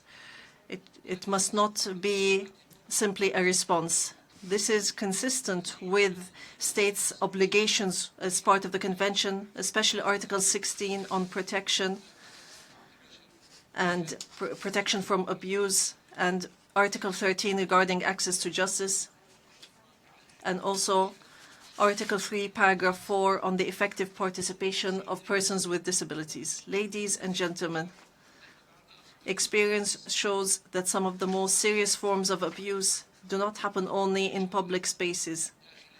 They can also occur in environments that are meant to provide support and care. And in some cases, there are systems that still rely on protective measures without enough safeguards, or leave individuals without real support. This can create environments where abuse can occur or continue without early detection. This is the real challenge: how to balance protection and independence. Protection without clear safeguards can become control and guardianship. Independence without support can expose some people to risk. This is why we need a preventive justice approach. So building a system that reduces the risk of harm before it happens, detects it early, and responds to it in time. Based on this, I suggest 3 practical approaches. First, increase the clarity of legal obligations. It is not enough to punish violations after they occur. We must define clear duties for service providers and competent authorities. This includes providing accessible environments, easy reporting systems, and removing barriers to justice, as required under Article 13. The goal is not merely to punish violations, but also to prevent the risks from happening in the first place. Second, effective independent monitoring. Prevention cannot happen without oversight. And oversight, including by national human rights institutions, should focus on clear indicators such as ease of reporting, speed of response, and effective investigation and protection against retaliation. This is what helps to detect risks in an early fashion and prevents it from becoming a pattern. Third, empowering persons with disabilities as partners in protection.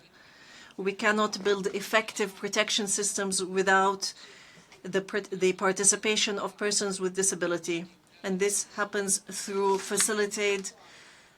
through accessible reporting channels and awareness of rights and protection against retaliation. This is not optional. It is a legal obligation under Article 3, Paragraph 4.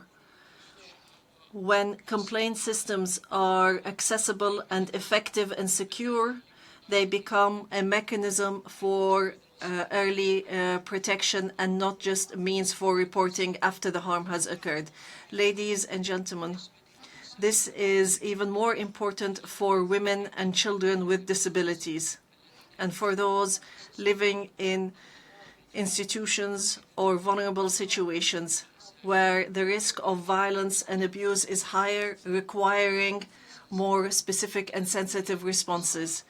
To implement these approaches, we need better data and effective remedies and supporting independent living and community integration in line with Article 19. We also need to build the capacities of institutions and to train professionals to identify early signs of violence and to communicate with respect and dignity. Technology can also support oversight and prevention efforts, but it cannot ever replace law or oversight or accountability. In conclusion, ladies and gentlemen, the challenge is not just to respond to violence after it has occurred, but to build systems that reduce the risk of harm and detect it early and respond effectively and respect dignity and autonomy. By balancing protection in this way, we can move closer to a world free from exploitation, violence, and abuse, not merely as a slogan, but as a lived reality for persons with disabilities. Thank you.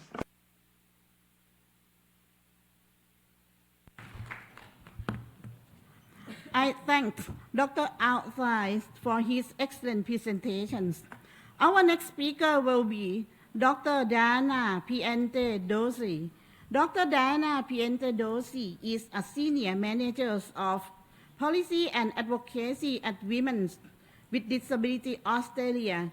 Previously, Dr. Piantedosi was a director of policy, advocacy, and community engagement at Women with Disability Victoria, or WDV.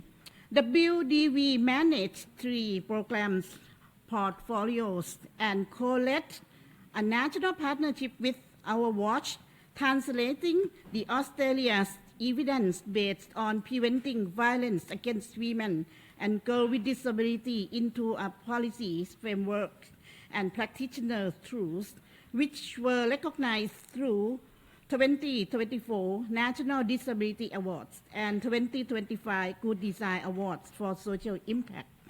Dr. Piantedosi, welcome to the panels. The floor is yours. Please remember to keep to the 10 minutes time limit for your presentation.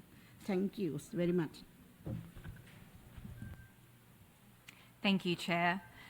It is an honour to speak alongside my fellow panellists and join this discussion with distinguished delegates, advocates, and civil society leaders. I begin by acknowledging the leadership of women, girls, and gender diverse people with disability, whose evidence and advocacy have shaped the global movement for rights, safety, and justice. This roundtable asks how we create a world free from exploitation, violence, and abuse for all persons with disabilities. I approach that question through the work of Women with Disabilities Australia, known as WIDA, the National Disabled People's Organisation for women, girls, and gender diverse people with disability in Australia. I will make 4 points.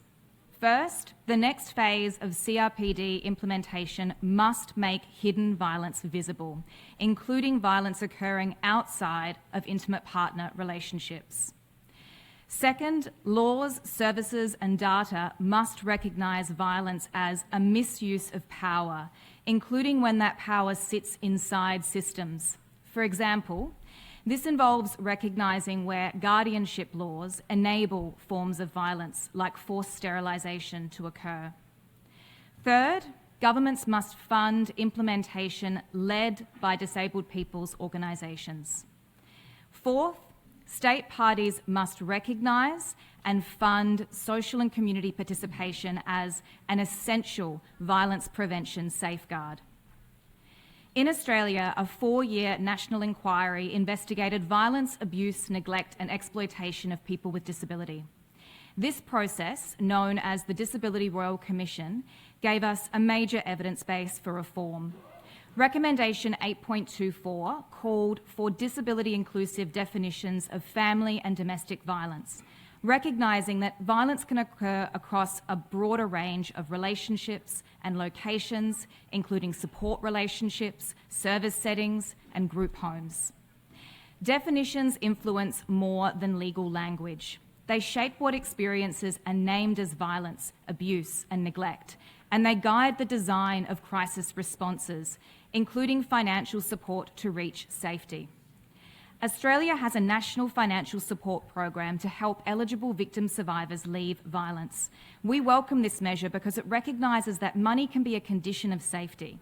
However, the current package is worth $5,000, while the average cost of leaving abuse in Australia is estimated at around $18,000. For people with disability, the cost can be even higher, including when leaving requires moving or replacing assistive technology and equipment. Eligibility is also tied to leaving a violent, intimate partner relationship. That leaves a gap for women with disability who experience violence in other relationships or settings. The person causing harm may be another family member. It may be a co-resident in group-assisted living. Her need for safety is just as urgent, but the pathway to support may be narrowed. Narrow definitions have practical consequences. They shape access to crisis payments, service pathways, data collection, and legal recognition. The same recognition gap appears when violence is perpetrated by paid staff, including support workers or service providers. A harmful act may be handled as a provider compliance issue or a workplace matter. That pathway may address conduct issues or service failure, but it can miss the domestic nature of the setting and our right to safety at home. This recognition issue appears again in how we define and measure economic abuse. In Australia, national data often looks at abuse between intimate partners who live together.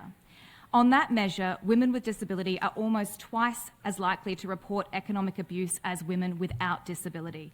But this measure cannot capture the full picture. For women and gender diverse people with disability, financial control may come through a family member who manages a bank account, a co-resident who controls household costs, or a support arrangement that gives another person power over disability funding. The issue is still economic, but the relationship does not always fit the definition being measured. WIDA's 2025 survey found that 41.8% of respondents reported economic abuse. This shows why better data does not only mean more data, it means asking the right questions in accessible ways about the forms of violence that people with disability actually experience.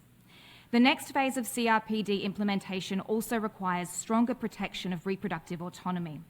Forced sterilisation, forced contraception and menstrual suppression sit at the intersection of gender-based violence, disability discrimination and reproductive control. They show how violence can be authorised through systems that present themselves as protective or clinical. In Recommendation 6.41, the Disability Royal Commission called for legislative prohibition of non-therapeutic sterilisation of people with disability. WIDA have long advocated for nationally consistent laws that prohibit sterilisation of children and adults with disability without their own free, prior and fully informed consent. Courts and guardianship systems should not be able to provide substitute consent for sterilisation. Sterilisation should only occur where there is an immediate threat to the person's life. The same principle applies to forced contraception and menstrual suppression. When free, prior and informed consent is absent, these practices should be recognised as reproductive control and gender-based violence. They must never be used as a substitute for preventing or responding to sexual violence. Prevention must also address the drivers of violence. In Australia, the evidence base Changing the Landscape, developed by Our Watch and Women with Disabilities Victoria, shows that violence against women and girls with disability is driven by the interaction of gender inequality and ableism. Gender inequality limits independence. Ableism denies autonomy through assumptions about capacity. Together, they allow control over women and girls with disability to be mistaken for care, protection, or inevitability. In my previous role, I helped lead the partnership between Our Watch and Women with Disabilities Victoria to translate changing the landscape into practice resources. This Australian government-funded partnership turned the evidence into tools for prevention practitioners, disability services, policymakers, and the mainstream community. The project recognised that people engage with evidence in different ways. Some need a short video they can use in training. Others need a case study to guide team discussion. Some may listen to a podcast between meetings or use an infographic to start a conversation online. These formats gave us different entry points into the same evidence base. The project was led by lived experience. A victim survivor advisory group of women and gender diverse people with disability made formative decisions in shaping the resources.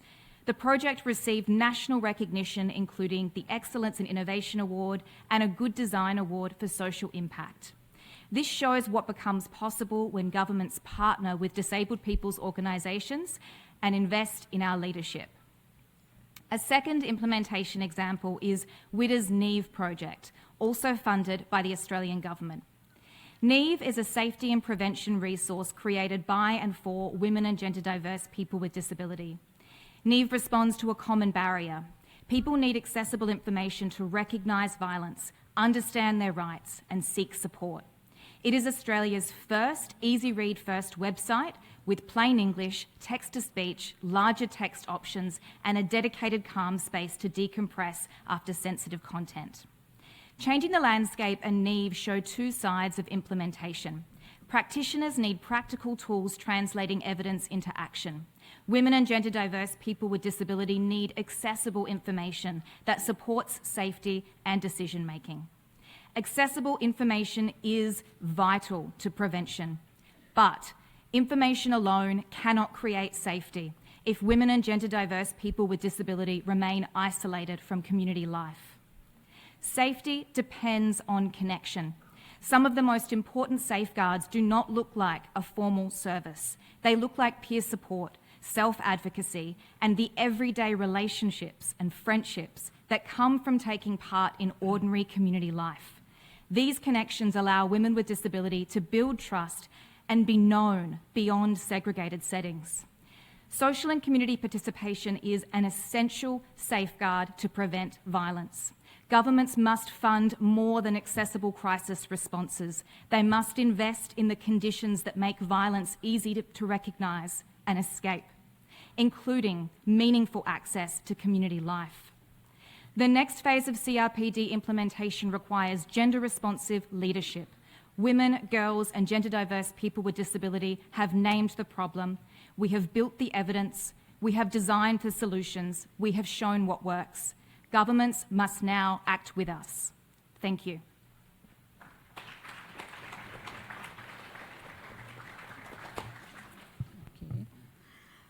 Distinguished delegates and colleagues, before inviting our next panelist, I would like to thank Dr. Piantedosi for your contribution and impressive presentations. Now, it is my honor to present Ms. Rabatel, our next speaker. Rabatel is an expert on disability and sexual violence, committed to advancing the rights of persons with disabilities. As an autistic woman and survivor of sexual violence, she brings an expertise grounded in both professional knowledge and lived experience. She is a co-founder and president of the Francophone Association of Autistic Women. She works at national and international levels, including with the United Nations, to promote a human rights-based approach focused on accessibility and addressing system violence. Ms. Rabatel, you have the floor for 10 minutes for your presentations. Thank you very much.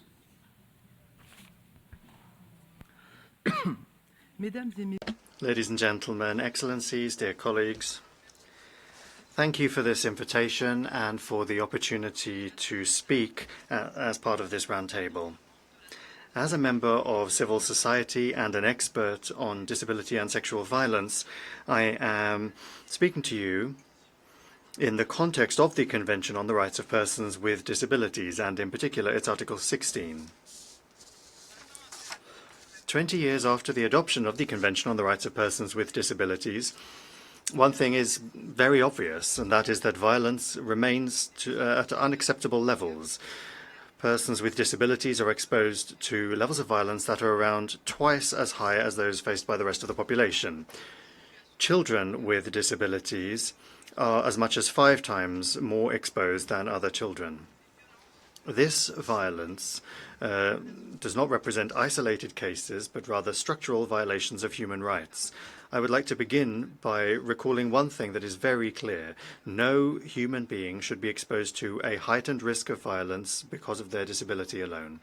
And yet, that is the reality. I am among those women. I am an autistic woman, and I am a survivor of sexual violence. Given this, we call upon states to strengthen their prevention and protection obligations in accordance with Article 16 of the Convention.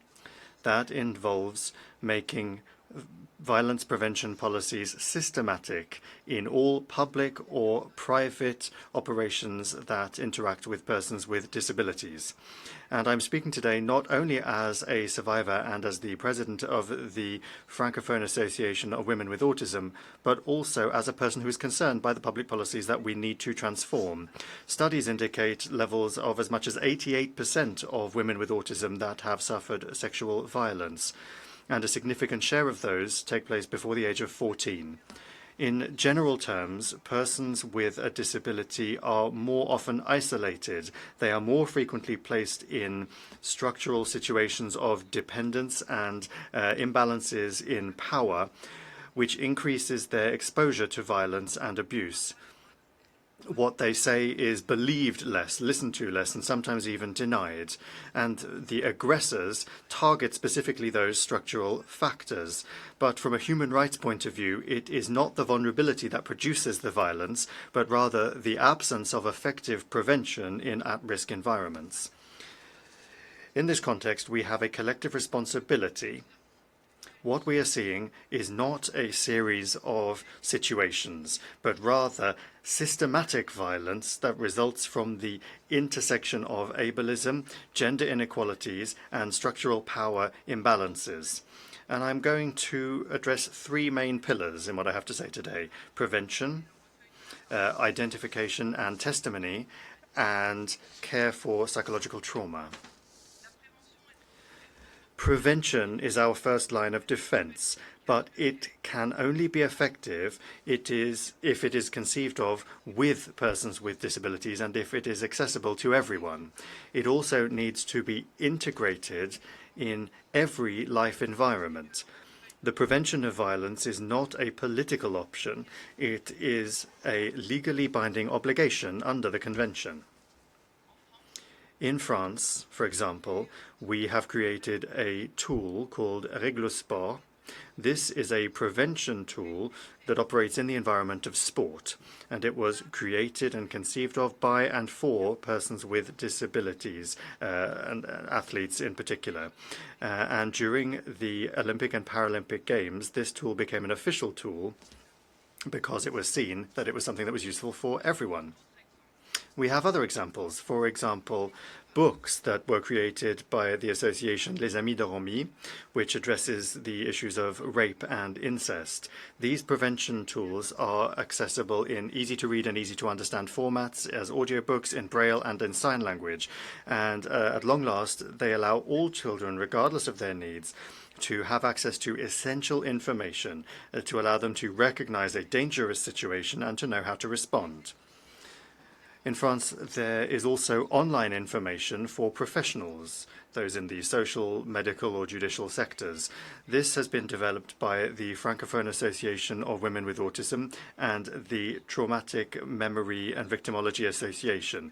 This is open source information that has been recognized by the public authorities and that allows for a culture of prevention to be disseminated. There is also a new French education program on relationships, love life, and sexuality, which is also an important step forward in education on consent and self-determination.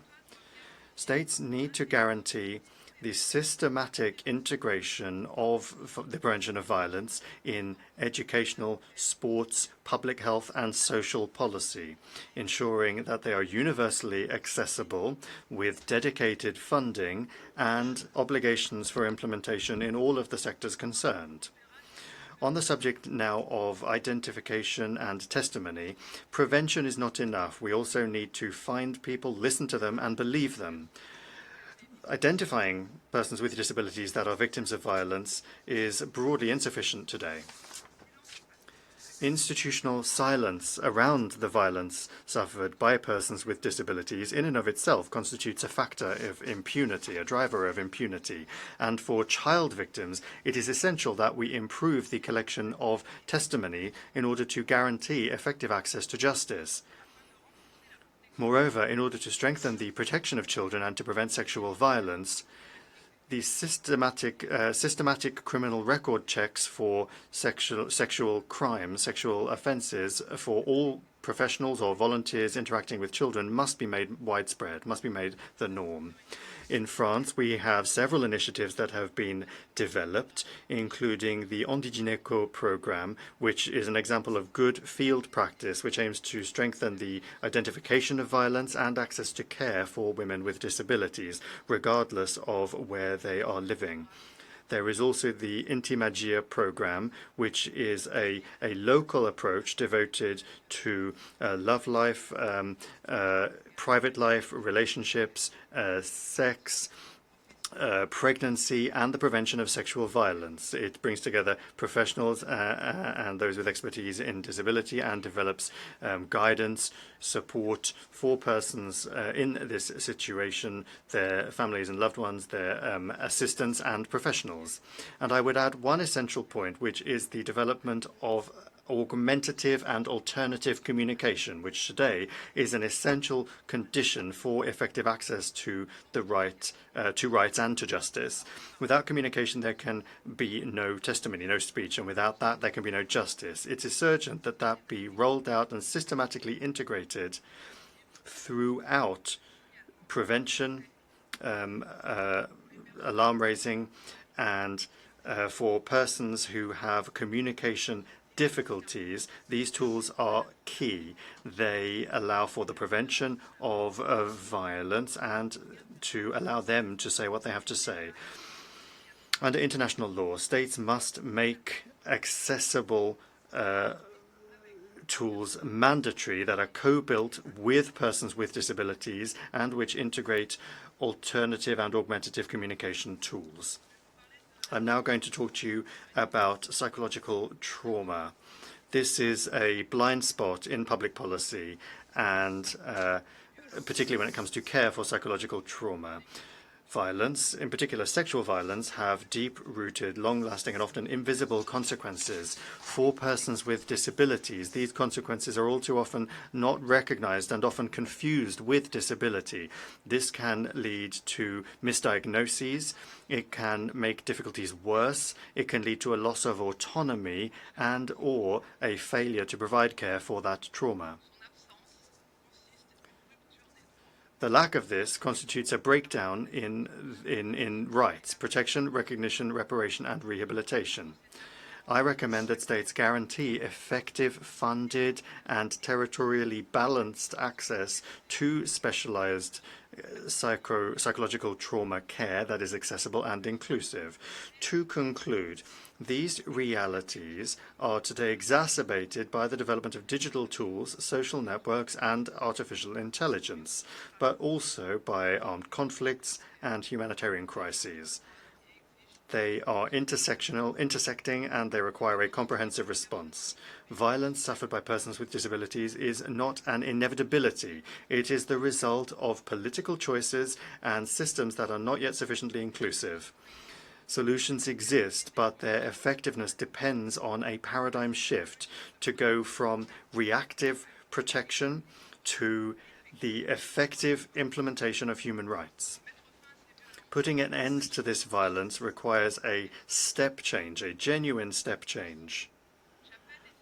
I therefore call upon states to strengthen the effective implementation of the Convention, in particular its Articles 16, 6, 7, 12, and 25, which structure protection, autonomy, and access to fundamental rights to guarantee independent monitoring and control mechanisms, to ensure long-term funding for prevention and protection policies, and also to systematically and effectively include persons with disabilities in the elaboration of the public policies that concern them.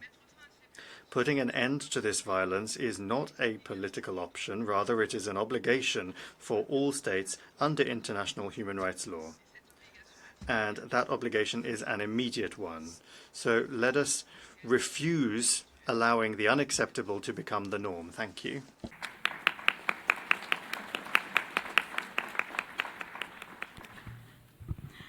Thank you very much, Ms. Rabatel, for your very excellent presentations. Distinguished delegates and colleagues, ladies and gentlemen, I now invite our next panelist to take the floor, Ms. Amalia Gamio. Amalia Gamio is a human rights expert on disability with 40 years of lived experiences in the field of disability and human rights. She serves as a vice chair of the United Nations Committee on the Rights of Persons with Disability during 2019 to 2022 term and was re-elected for the second consecutive term from 2023 to 2026 term. She is very keen to promote the institutionalizations and also participates in the working group on methods and communications. Now, Ms. Amalia Gamio, you have the floor for 10 minutes. Thank you. Thank you, Chair, my dear friend Sao. I will speak in Spanish. El Comité sobre los... The Committee on the Rights of Persons with Disabilities has long been concerned about disability-based violence. The recommendations made to states parties following their review contain numerous references to the multiple, intersectional, and systematic forms of violence against persons with disabilities, ranging from hate speech, the withdrawal of mobility aids, physical assaults, and financial abuse, to sexual assault, forced medication and sterilization, and even mutilation and death. In both the complaints it has received and the investigations it has conducted, the committee has emphasized that it is essential to detect and prevent acts of violence, and that redress for persons with disabilities who have suffered such violence must include effective remedies, including compensation. To prevent and detect violence on the grounds of disability that is practiced systematically in many institutions, the committee has elaborated guidance, including on situations of emergencies in 2022. This complements Article 19 and 14, and also General Comment number 5, and the guidance or guidelines on 14. Despite these guidelines, the committee noted that the normalization of violence persists, not only in institutions, but also in situations of displacement or migration, humanitarian emergencies, armed conflicts, schools, medical consultations, refugee centers, family and care settings, and online spaces. It varies in severity, sometimes amounting to torture under international standards. People with disabilities do not constitute a homogeneous group. The violence they face is often exacerbated when disability intersects with other grounds of discrimination, such as age, citizenship, gender, sexual orientation, among others. When deinstitutionalization occurs without a prior process, as described in the guidelines on deinstitutionalization, people who have been in institutions may end up taking risky paths, such as substance abuse, living on the streets, choosing to migrate or relocate or become victims of trafficking, thereby exposing themselves to a greater risk of disability-based violence.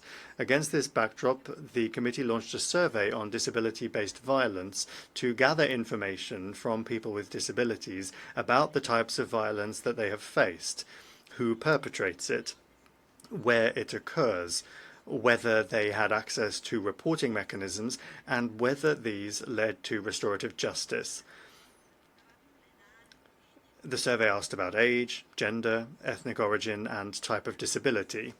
The responses described multiple forms of violence. We received 767 valid responses, highlighting the enormous need for people with disabilities to bring visibility to the violence they face. This reaffirms the thesis put forward by the committee, and which is one of the themes of this conference, and that is that violence and abuse against persons with disabilities has not decreased in the 20 years since the convention was adopted. Among the respondents, there were 525 women, 208 men, 20 people who selected a different gender identity, and 15 who preferred not to specify their sex or gender identity. Respondents ranged from children under 10 years old, with 5 responses, children aged 11 to 20, 95 responses, adults aged 31 to 60 with 504 responses, and adults aged 60 to 80 with 164 responses. All types of violence overlapped. Perpetrators were predominantly family members, healthcare staff, caregivers, and schoolmates or co-workers. The survey testimonies were shocking. One example, just to give you an idea, a young woman with a physical disability who was sexually assaulted for years by her father's boss. When she told her parents, they asked her to keep quiet for fear that her father would lose his job. There's no justice, and then when you make a complaint, you are then re-victimized. Based on the survey and the committee's jurisprudence, draft guidelines on disability-based violence were developed, and these will serve as a valuable tool. They will be published definitively in August, and we hope that they will be a tool for states parties to identify, prevent violence, and to implement restorative justice measures for victims and sanctions for perpetrators. Disability-based violence is neither inevitable nor irremediable. It is not justifiable under any circumstances, nor can it be accepted as part of inadequate forms of protection or care. It must not be normalized or left unaddressed. It must be reported and made public so that victims obtain redress and so that perpetrators are held accountable before the law. When a state or society refuses to act to prevent violence against persons with disabilities, fails to take it seriously, or does not hold perpetrators accountable, the state is implicitly permitting such acts to be committed. The state is becoming complicit. Based on the survey responses and the committee's jurisprudence, we recommend first, identify and combat all forms of disability-based violence and implement structural changes. Second, strictly comply with the obligations set forth in Articles 14 to 17, together with gender and age-sensitive policies, in accordance with all the principles of the Convention and its general obligations, in combination with the right to equality before the law, the right to justice, the right to live independently, as well as the guidelines on deinstitutionalization and the new guidelines on disability-based violence, while also ensuring consistency with the Sustainable Development Goals of the 2030 Agenda and the recommendations of other treaty bodies.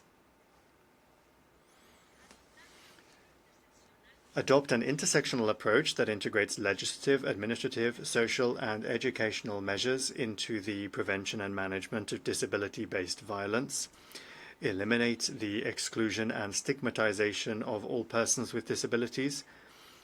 Conduct ongoing monitoring to prevent disability-based violence, paying attention to the lack of credibility accorded to persons with disabilities and to the fact that authorities often choose to conceal such incidents and re-victimize. Redirect resources toward the prevention of disability-based violence. Comply with the 2025 Amman Berlin Declaration, which says strive to ensure that at least 15% of international cooperation programs implemented at the national level are dedicated to promoting the inclusion of people with disabilities and to the prevention of violence, and collect data and statistics on disability-based violence. And I will conclude by saying that the Me Too movement has mobilized people against gender-based violence around the world. That's fantastic. But why isn't there a similar sense of urgency when it comes to disability-based violence? Thank you very much for your attention.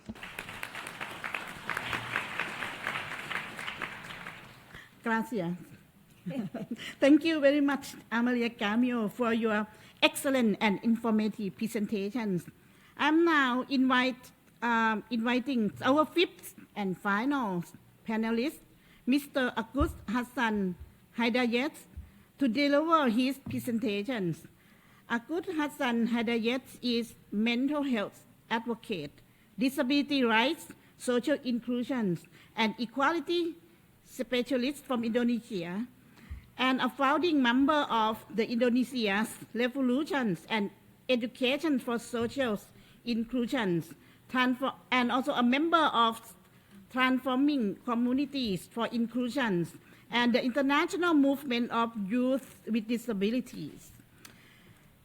Agus has led participatory policy critiques, documented human rights violations in institutions, and supported peer-led networks that empower persons with psychosocial disability to claim their rights. Now, the floor is yours, Mr. Hidayat. You have 10 minutes presentations. Thank you. Thank you very much. Distinguished delegates, committee members, fellow persons with disabilities, congratulations to successfully to be here in the US, in the UN building. I'm speaking today on behalf of REMISI, an organization of persons with psychosocial disabilities in Indonesia, focusing on youth and gender diverse groups. And on behalf of millions of youth with psychosocial disabilities across the global south, young people whose voices are not just ignored, but systematically erased by laws, by doctors, by families who believe they are protecting us, and by a word that have never truly believed we can speak for ourselves. I want to tell you a story, not a metaphor, not a case study from a report or not from the documents. When I was a teenager, I experienced my first episode of deep distress. I was confused and I was scared. Instead, someone sitting beside me and asking what I need, I was taken to institutions. Inside that place, my identity as a human being is stripped away. I was chained on the feet. It stripped of the simple dignity of being as a human being as a whole. I was shamed. And today, thousands of us is still deprived their liberty and put in the institution forcibly under the name of care, rehabilitations, and for their best interest. We are young. Youth with psychosocial disabilities occupy the very bottom of an already marginalized groups. We are young, so our distress is dismissed as adolescence trauma. We are young, so our refusal of treatment is read as immaturity rather than as an exercise of legal capacity. We are young, so our families are trusted over us. The doctor is trusted over us, and the institution is trusted over us.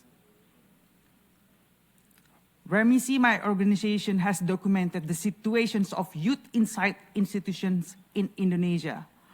What we found is this: young people are placed without consent in the institutions.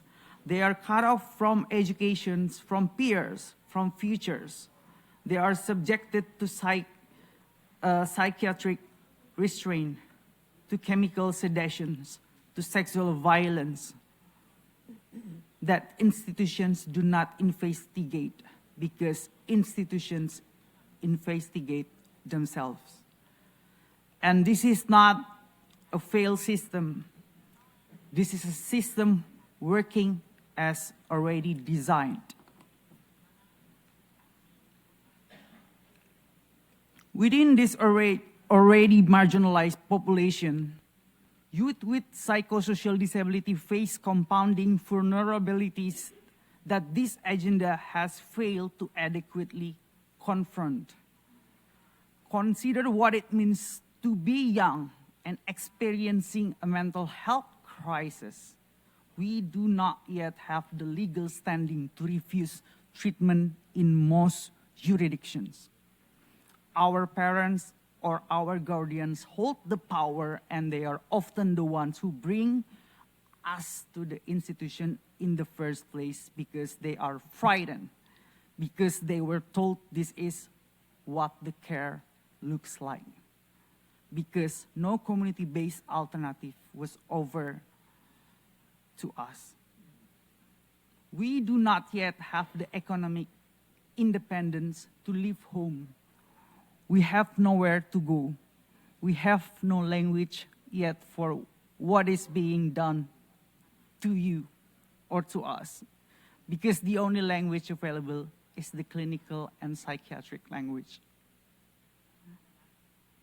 As we are young, so when our distress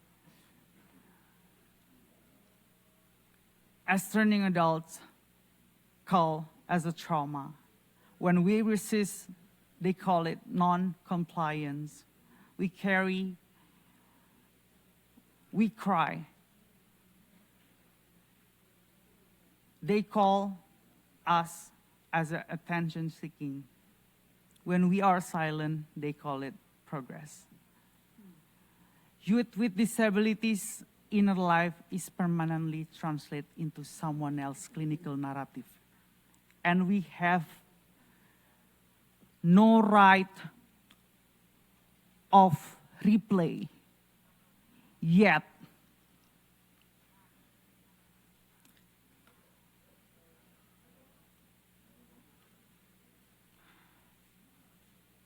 Young people, adolescents, young adults are placed in psychiatric facilities, social welfare institutions, and faith-based rehabilitation center, often without their consent and often at the directions of their own families. Inside these institutions, they are cut off from educations. They are separated from peers. Their legal capacity is stripped. Their futures are decided for them. The institutionalizations for youth must mean investing a community-based psychosocial support from early age, peer support, inclusive educations, and meaningful participations in decisions about our own lives.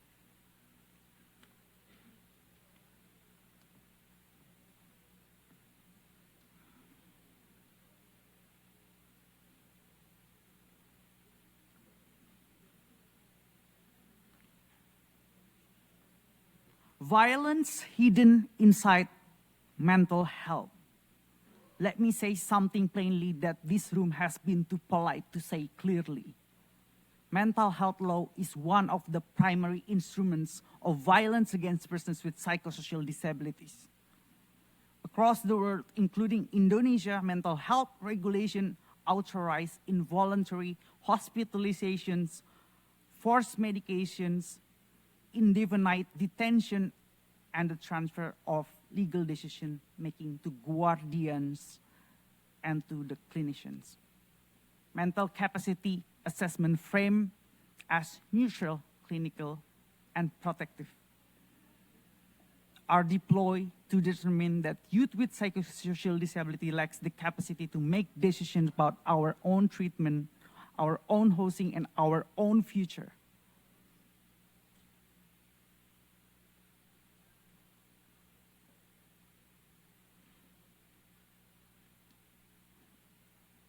This guardianship, as we see as a violence, it is authorized by the many law. For youth, the danger is compounded. Our legal capacity is denied twice. It's just because we have mental disability status. And we are not that wise as a youth. The result is young persons with no recognized voice, no protected self, existing entirely at the discretions of others.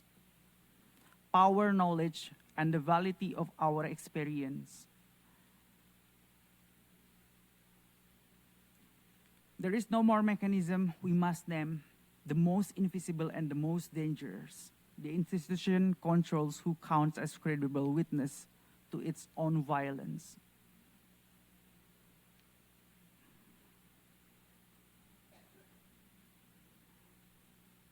I will say something that is maybe not popular.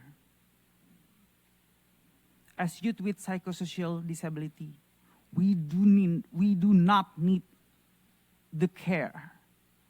We need support.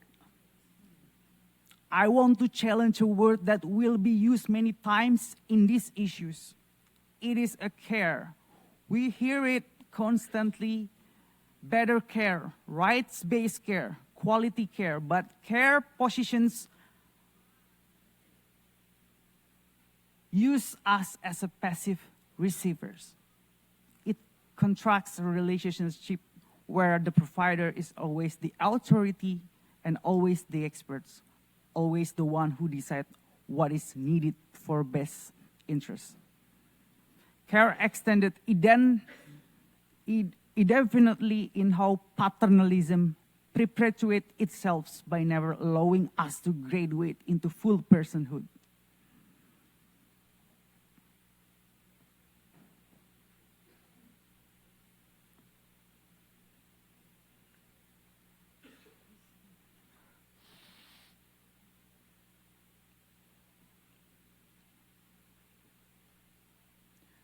We call on state parties urgently and without ambiguity. First, repeal all provisions in mental health legislations that authorize forced treatment, involuntary detention, and substitute decision-making. These do not protect us. They expose us to violence while immunizing the perpetrators. Second, abolish guardianship frameworks that strip legal capacity from persons with psychosocial disability. Replace them immediately with supported decision-making system that recognize our full personhood. Third, establish independent survivor-led oversight bodies with real investigative authority inside every institution where young people with psychosocial disabilities are held. Fourth, fund genuine community-based psychosocial support that design with young people to build peer support and not compliance. And last one, center youth with psychosocial disabilities from the Global South as leaders, not consultees, not case studies in every policy process that concern us. I want to speak directly not only to delegates in these rooms, but to the young person who is not here. For everyone who was still in chains as I was before. And I want to tell everyone this is not care. We are not wrong. Our distress is real. The harm that done to us under the name of care was real, and it's never been our fault. And to every person who did not survive, who was swallowed by a system that call itself healing. We say your name, we carry your demand. You are why I am here to bring this issue. Lastly, 20 years after the convention was adopted, we are not asking for small improvements. We are asking for transformations of laws, of system, of the ideology that makes laws and system feel acceptable to everyone. And recognize once for all that we are not problem to be solved. We are people. We have always been people as human. And we will not stop until every person with psychosocial disability can live their life with freedom, dignity, and the absolute rights to lead it themselves. Thank you very much.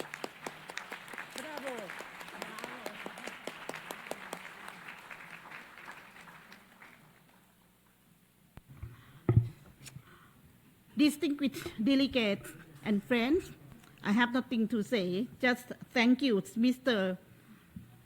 Hidayat, for your very excellent and touching presentations alongside with your lived experiences. Dear delegates, civil society friends, colleagues, I will now hand over the co-chairship back to Ms. Iwona Lula, who will continue to moderate our meeting today. Over to you. Ms. Iwona Lula, the chair, our co-chair. Thank you. Thank you so much, Saowalak, for your excellent co-chairmanship, and thank you to all our panelists for your contributions. We will now move to the interactive discussion segment of this roundtable. Participants wishing to speak are now invited to request the floor using the microphone button at their desk. Government delegations, accredited NGOs, UN entities, as well as national human rights institutions may all inscribe to speak. In accordance with the decision of the Bureau, we will first hear from 3 member states, followed by 1 NGO, 1 UN entity, and 1 national human rights institution as applicable. Speakers will be called in the order in which they inscribe. When taking the floor, we encourage you to pose questions to the panelists or share brief comments relevant to today's discussion rather than delivering pre-prepared statements. All interventions are limited to 2 minutes, and I kindly ask everyone to respect this time limit so that we can hear from as many participants as possible within the very limited time that we have available for this discussion. We will be applying this time limit very strictly, and microphones will be cut after 2 minutes, so I am counting on the cooperation and understanding of everyone in the room. The floor is now open for inscriptions, and I recognize the delegation of France, who will be our first speaker in the interactive segment, to be followed by South Africa and Sweden. We will now hear from France. Madame la Ministre, vous avez la parole. Madam Minister, you have the floor. Merci, Madame la Présidente. Thank you, Madam Chair. Ladies and gentlemen, Article 16 of the Convention states that states parties need to take all measures to protect persons with disabilities at home and outside from all forms of abuse, including sexual abuse. Nonetheless, violence in all its forms still strikes people with disabilities in proportions that are unacceptable. Women and children are the primary victims of this. Women who are disabled are more affected than other women by physical violence at home or outside their homes. They are twice as many as other women, twice as likely to be subject to sexual violence. And there is the double penalty of violence and also not being heard, not being seen. So France has made a choice not to look away. We adopted a plan of action on people's personal, private, sexual lives for persons with disabilities, drafted by those affected, assisting victims and perpetrators with disabilities, because by dealing with both groups, we address the nub of the issue. We have started this national work, and we have a national body to assist those with disabilities. No public policy is worth more than the words of those who've been subject to this violence, and that is why Rabatel is here with us. And we are not just talking in the role of victims, but on behalf of them, but let us make sure that they are speaking for themselves. Let us make that a reality. La France. I thank France. South Africa to take the floor. Excellency, over to you. Excellencies, distinguished delegates, the violence, exploitation, and abuse of persons with disabilities stands among the most devastating human rights violations of our time. South Africa is tackling the structural conditions that continue to expose persons with disabilities to harm in our homes, our institutions, and our communities. South Africa's National Strategic Plan on Gender-Based Violence and Femicide, adopted in 2020, is our society-wide response program. For us, disability-inclusive implementation of the National Strategic Plan is a non-negotiable pillar of our domestic response.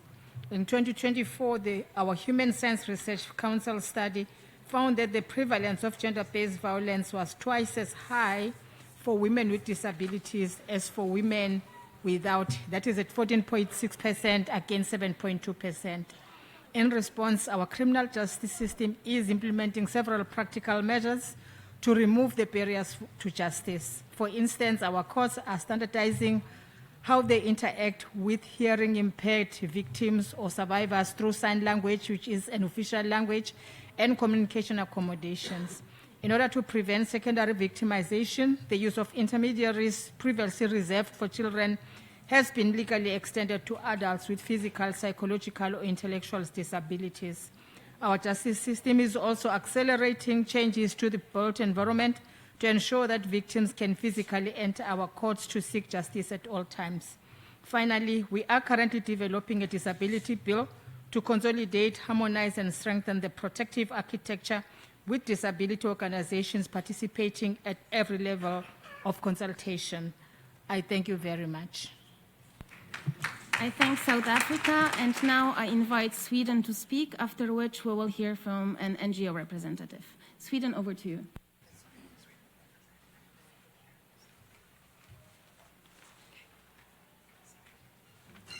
Thank you. My name is Carolina Ekström.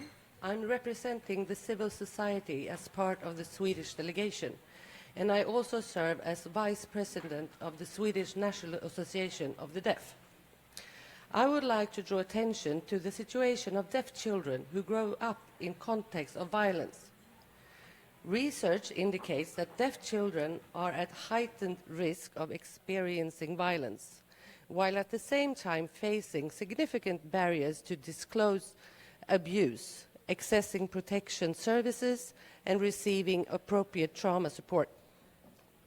A key challenge is the lack of access to sign language, accessible information, and tailored support services. As a consequence, deaf children are often denied the right to protection, safety, recovery, and rehabilitation on an equal basis with others. They must be able to access their rights in their own language, sign language. This is a structural issue that raises serious concern regarding the implementation, both the Convention of the Rights of the Child and the CRPD. When children are placed in shelters, protective accommodation or foster care settings where sign language is not available or where professionals lack knowledge of deaf children's linguistic and cultural needs, protection measures may unintentionally result in further isolation and deepen the impact of the violence that they have experienced. The right to sign language is not mere an accommodation.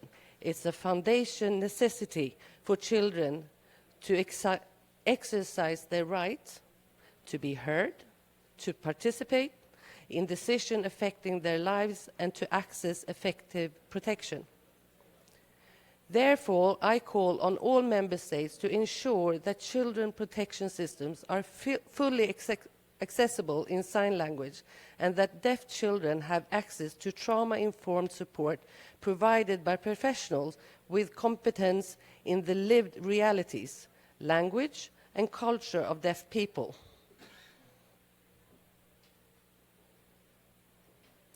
The right to language is also a protective factor against violence. Thank you.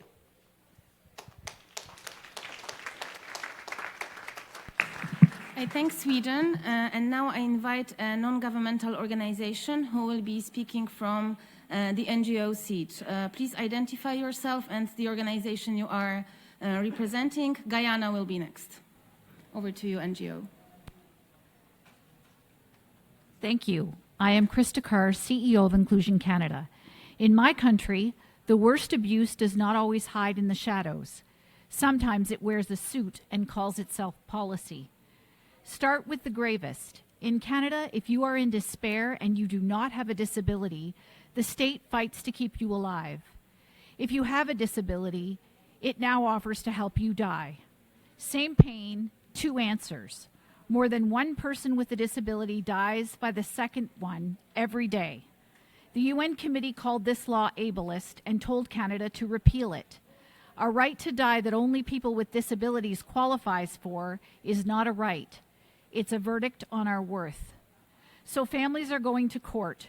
The Quebec Intellectual Disability Society are suing over segregated programs where adults with an intellectual disability work for years for almost nothing. This spring in the Yukon, families won an apology for restraining children with disabilities and locking them in seclusion rooms at school. And Inclusion Canada is challenging the assisted dying law on the basis of disability as a violation of equality. There are plainer words for this. Underpaying a person because of their disability is exploitation. Holding a frightened child down and locking them away at school is abuse. We are done using softer tones. Let this 20th anniversary be remembered for the cases we bring, the harms we name, and the people we refuse to leave behind. Thank you. I thank Inclusion Canada, and now I invite Guyana to take the floor. Over to you. Thank you, Chair. Guyana thanks the panelists for their contributions and welcomes these discussions on creating a world free from exploitation, violence, and abuse for all persons with disabilities. Guyana's constitution prohibits discrimination on the basis of disability. We have made advances in our legislative, institutional, and support measures to prevent and respond to exploitation, violence, and abuse against persons with disabilities. Our Combating of Trafficking in Persons Act strengthens protections for persons with disabilities by recognizing disability within the context of vulnerability. It imposes stringent penalties for offenders and provides victim assistance and training that is responsive to the specific needs of victims, including persons with disabilities. Guyana's Family Violence Act strengthens legal safeguards, including for persons with disabilities. The Act ensures that abuse occurring within care or support arrangement is addressed and that persons with disabilities are afforded appropriate protection.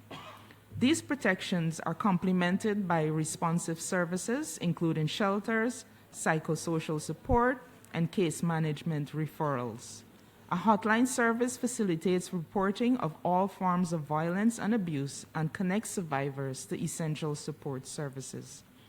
Access to justice is also advanced through legal aid support, court accessibility measures, online participation, e-litigation, and a family court and a mental health court.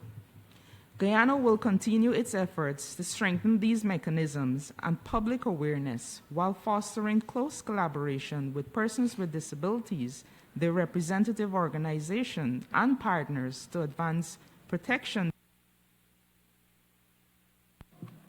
I thank Guyana for their intervention.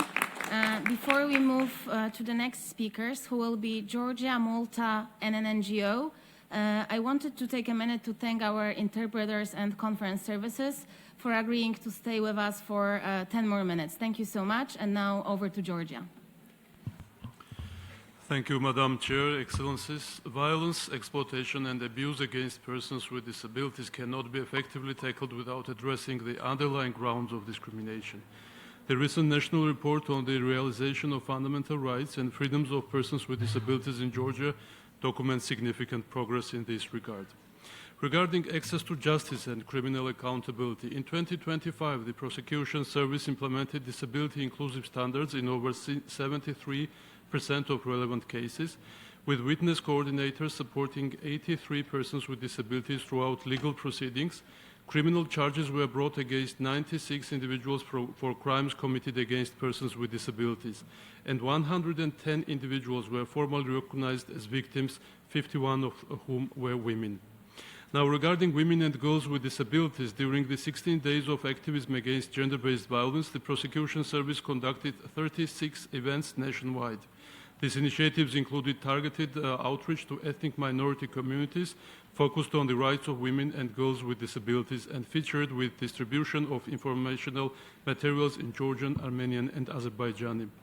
Now, prevention regarding training, data, and interinstitutional coordination. In 2025, more than 2,500 personnel across the police, justice, and emergency sectors received specialized training on disability rights. Additionally, the Prosecution Service conducted training dedicated to identifying discrimination-based hate motivations in crimes against persons with disabilities. Georgia has also established a unified hate crime statistics system which features publicly available data disaggregated by disability status. Georgia remains firmly committed to ensuring the meaningful participation of persons with disabilities as a central pillar in eliminating all forms of discrimination. I thank you. I thank Georgia and now invite Malta to take the floor. Next will be an NGO representative who will be our last speaker in this interactive segment. Malta, over to you. Malta welcomes the Bureau's decision to address this important sub-theme at this year's Conference of State Parties. In today's increasingly charged international context, we must be mindful that shifts in discourse can risk the victimization or re-victimization of persons with disabilities, undoing important gains achieved under the CRPD over the past 2 decades. Malta remains firmly committed to implementing Article 16 of the Convention, both domestically and through cooperation with international and regional stakeholders. In recent years, Malta has strengthened its legal framework in this area. In 2021, we extended hate crime and hate speech protections to persons with disabilities.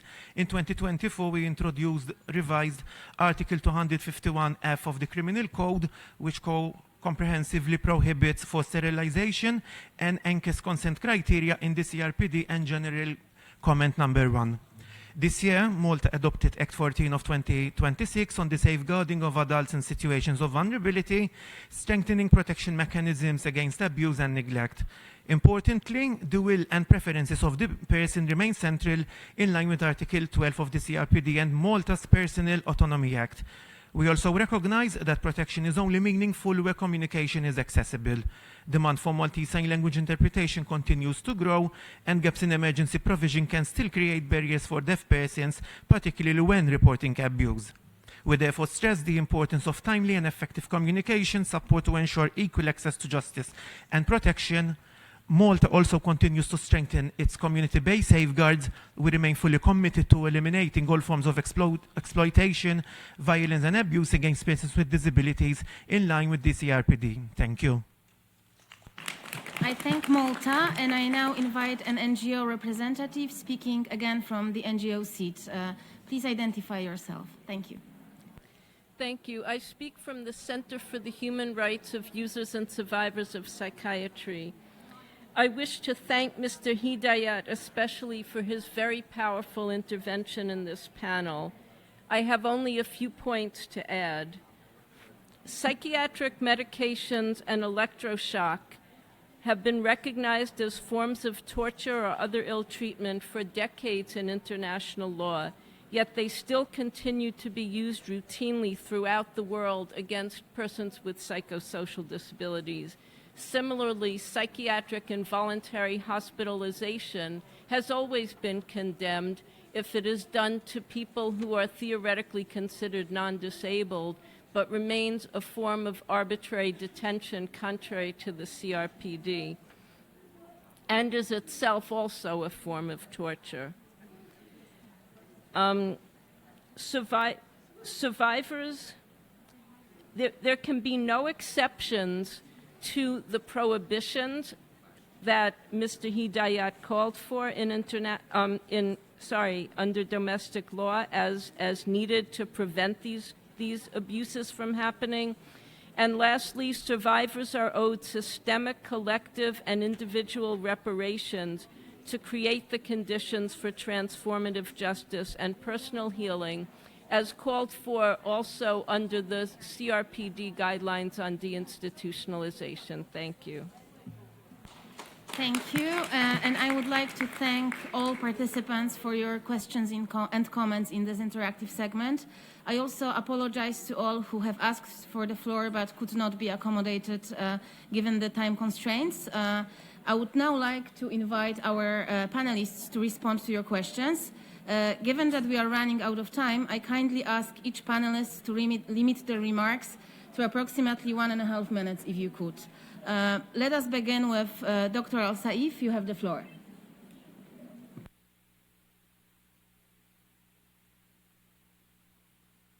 What did she? Oh, you get to speak to reply to the questions. Excuse me?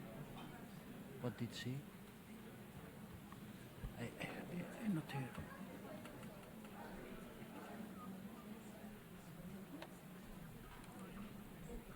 Okay, thank you. Thank you so much. حقيقة بالنسبة With regards to combating violence against persons with disability,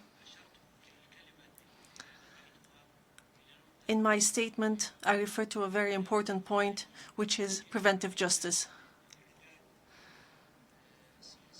We must develop policies and legislation preemptively in order to reduce violence against persons with disability through legislation that works on preventing violence before it occurs, especially when referring to institutionalization. And the same applies to persons with mental disabilities. Therefore, the important point, as I mentioned in my presentation, was preventive, the concept of prevention, and therefore we must take administrative procedures too in order to prevent violence before it occurs, and to enhance efforts within the closed environments in which persons with disabilities exist in order to prevent the violence that we see spreading now. Thank you. Thank you. And I now give the floor to Dr. Piantedosi. Over to you. Thank you.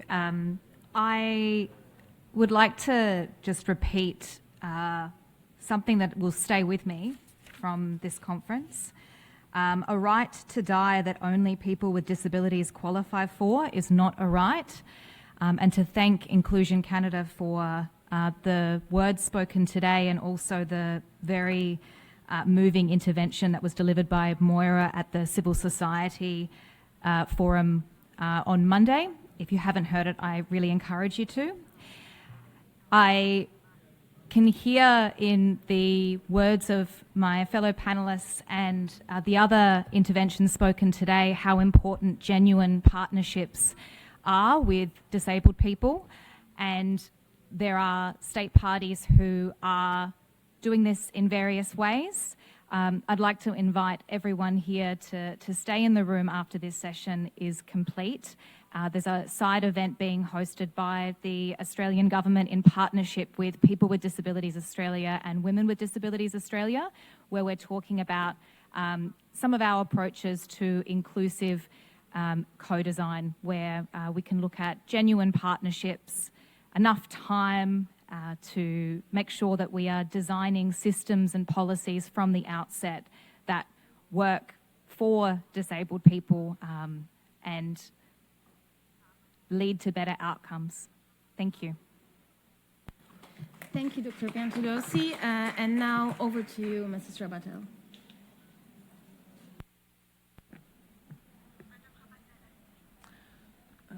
Oui, alors, I just wanted to add something. Often, violence is something that we don't want to see, we don't want to think about, we don't want to look at. But the more we hide violence, the more we think it doesn't exist, well, the more we increase the risk of inflicting violence on all people, be they persons with disabilities or not. And there's something important to take into consideration, this psychological trauma issue when we are victims of rape.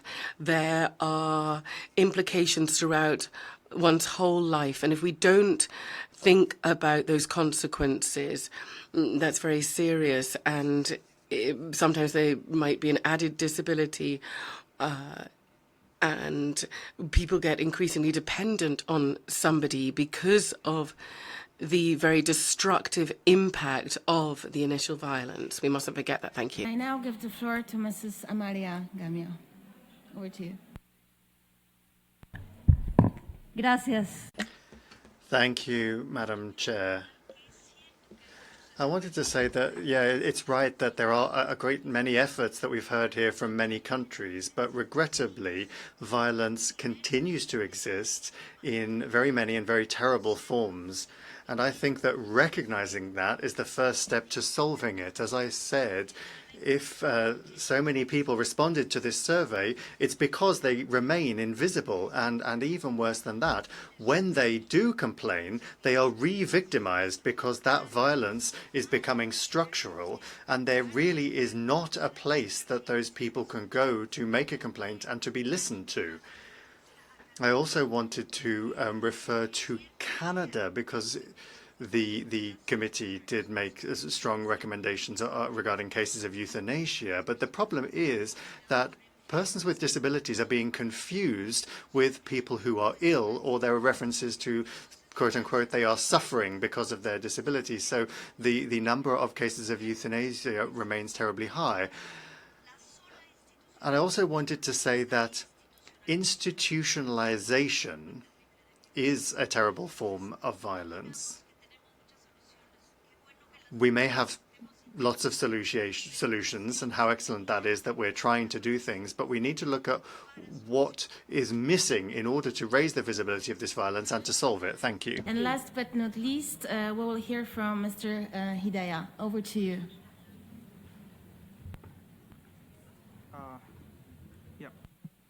Thank you so much.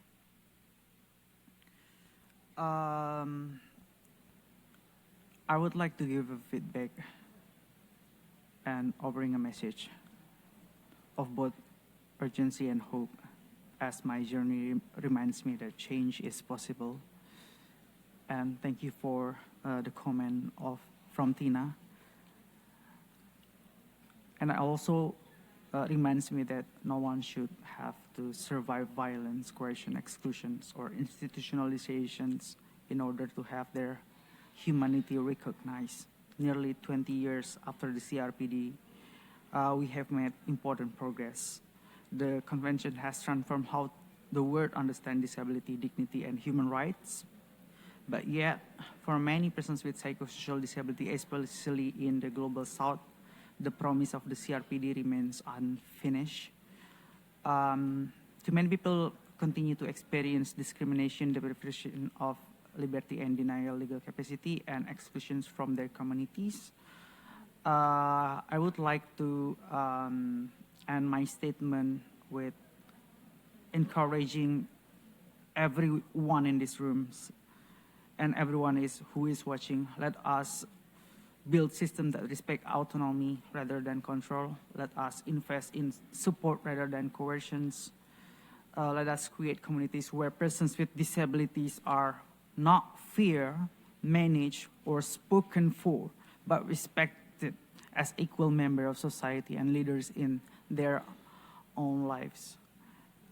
And let us work together to make the promise is reality, not for some of us, not for some countries, but for all persons with disabilities everywhere. Thank you very much. Thank you. And I would like to thank all our panelists around the table here for their valuable reflections. I will now hand the floor again to my co-chair to deliver very short concluding remarks on our behalf. Thank you so much. Over to you. Thank you, co-chair. On behalf of co-chair and panelists, I would like to thank everyone, but I would like to conclude with these statements. After the adoptions of the conventions, many persons with disability continue to face exploitation, violence, and abuse in their homes, community, institutions, and online environments. Women and girls with disability face the disproportionate risk of gender-based violence, forced contraception, exploitation, and denial of reproductive autonomy. Particularly in institution setting, persons with intellectual and psychosocial disability are already denied legal capacity, and other practices undermine their dignity and autonomy. These violence are not isolated incidents, but they are rooted in discrimination, unequal power relations, institutionalizations, and the continuing perception of persons with disability as objects of care rather than rights holders. So the convention requires more than legal protections. It must be supported by adequate budget allocation, reliable data disaggregated, and accessible services including sign language interpreter, reasonable accommodation, individualized support, effective access to justice, and meaningful participation of persons with disability. So today, we have an opportunity to move beyond commitments and focus on practical solutions.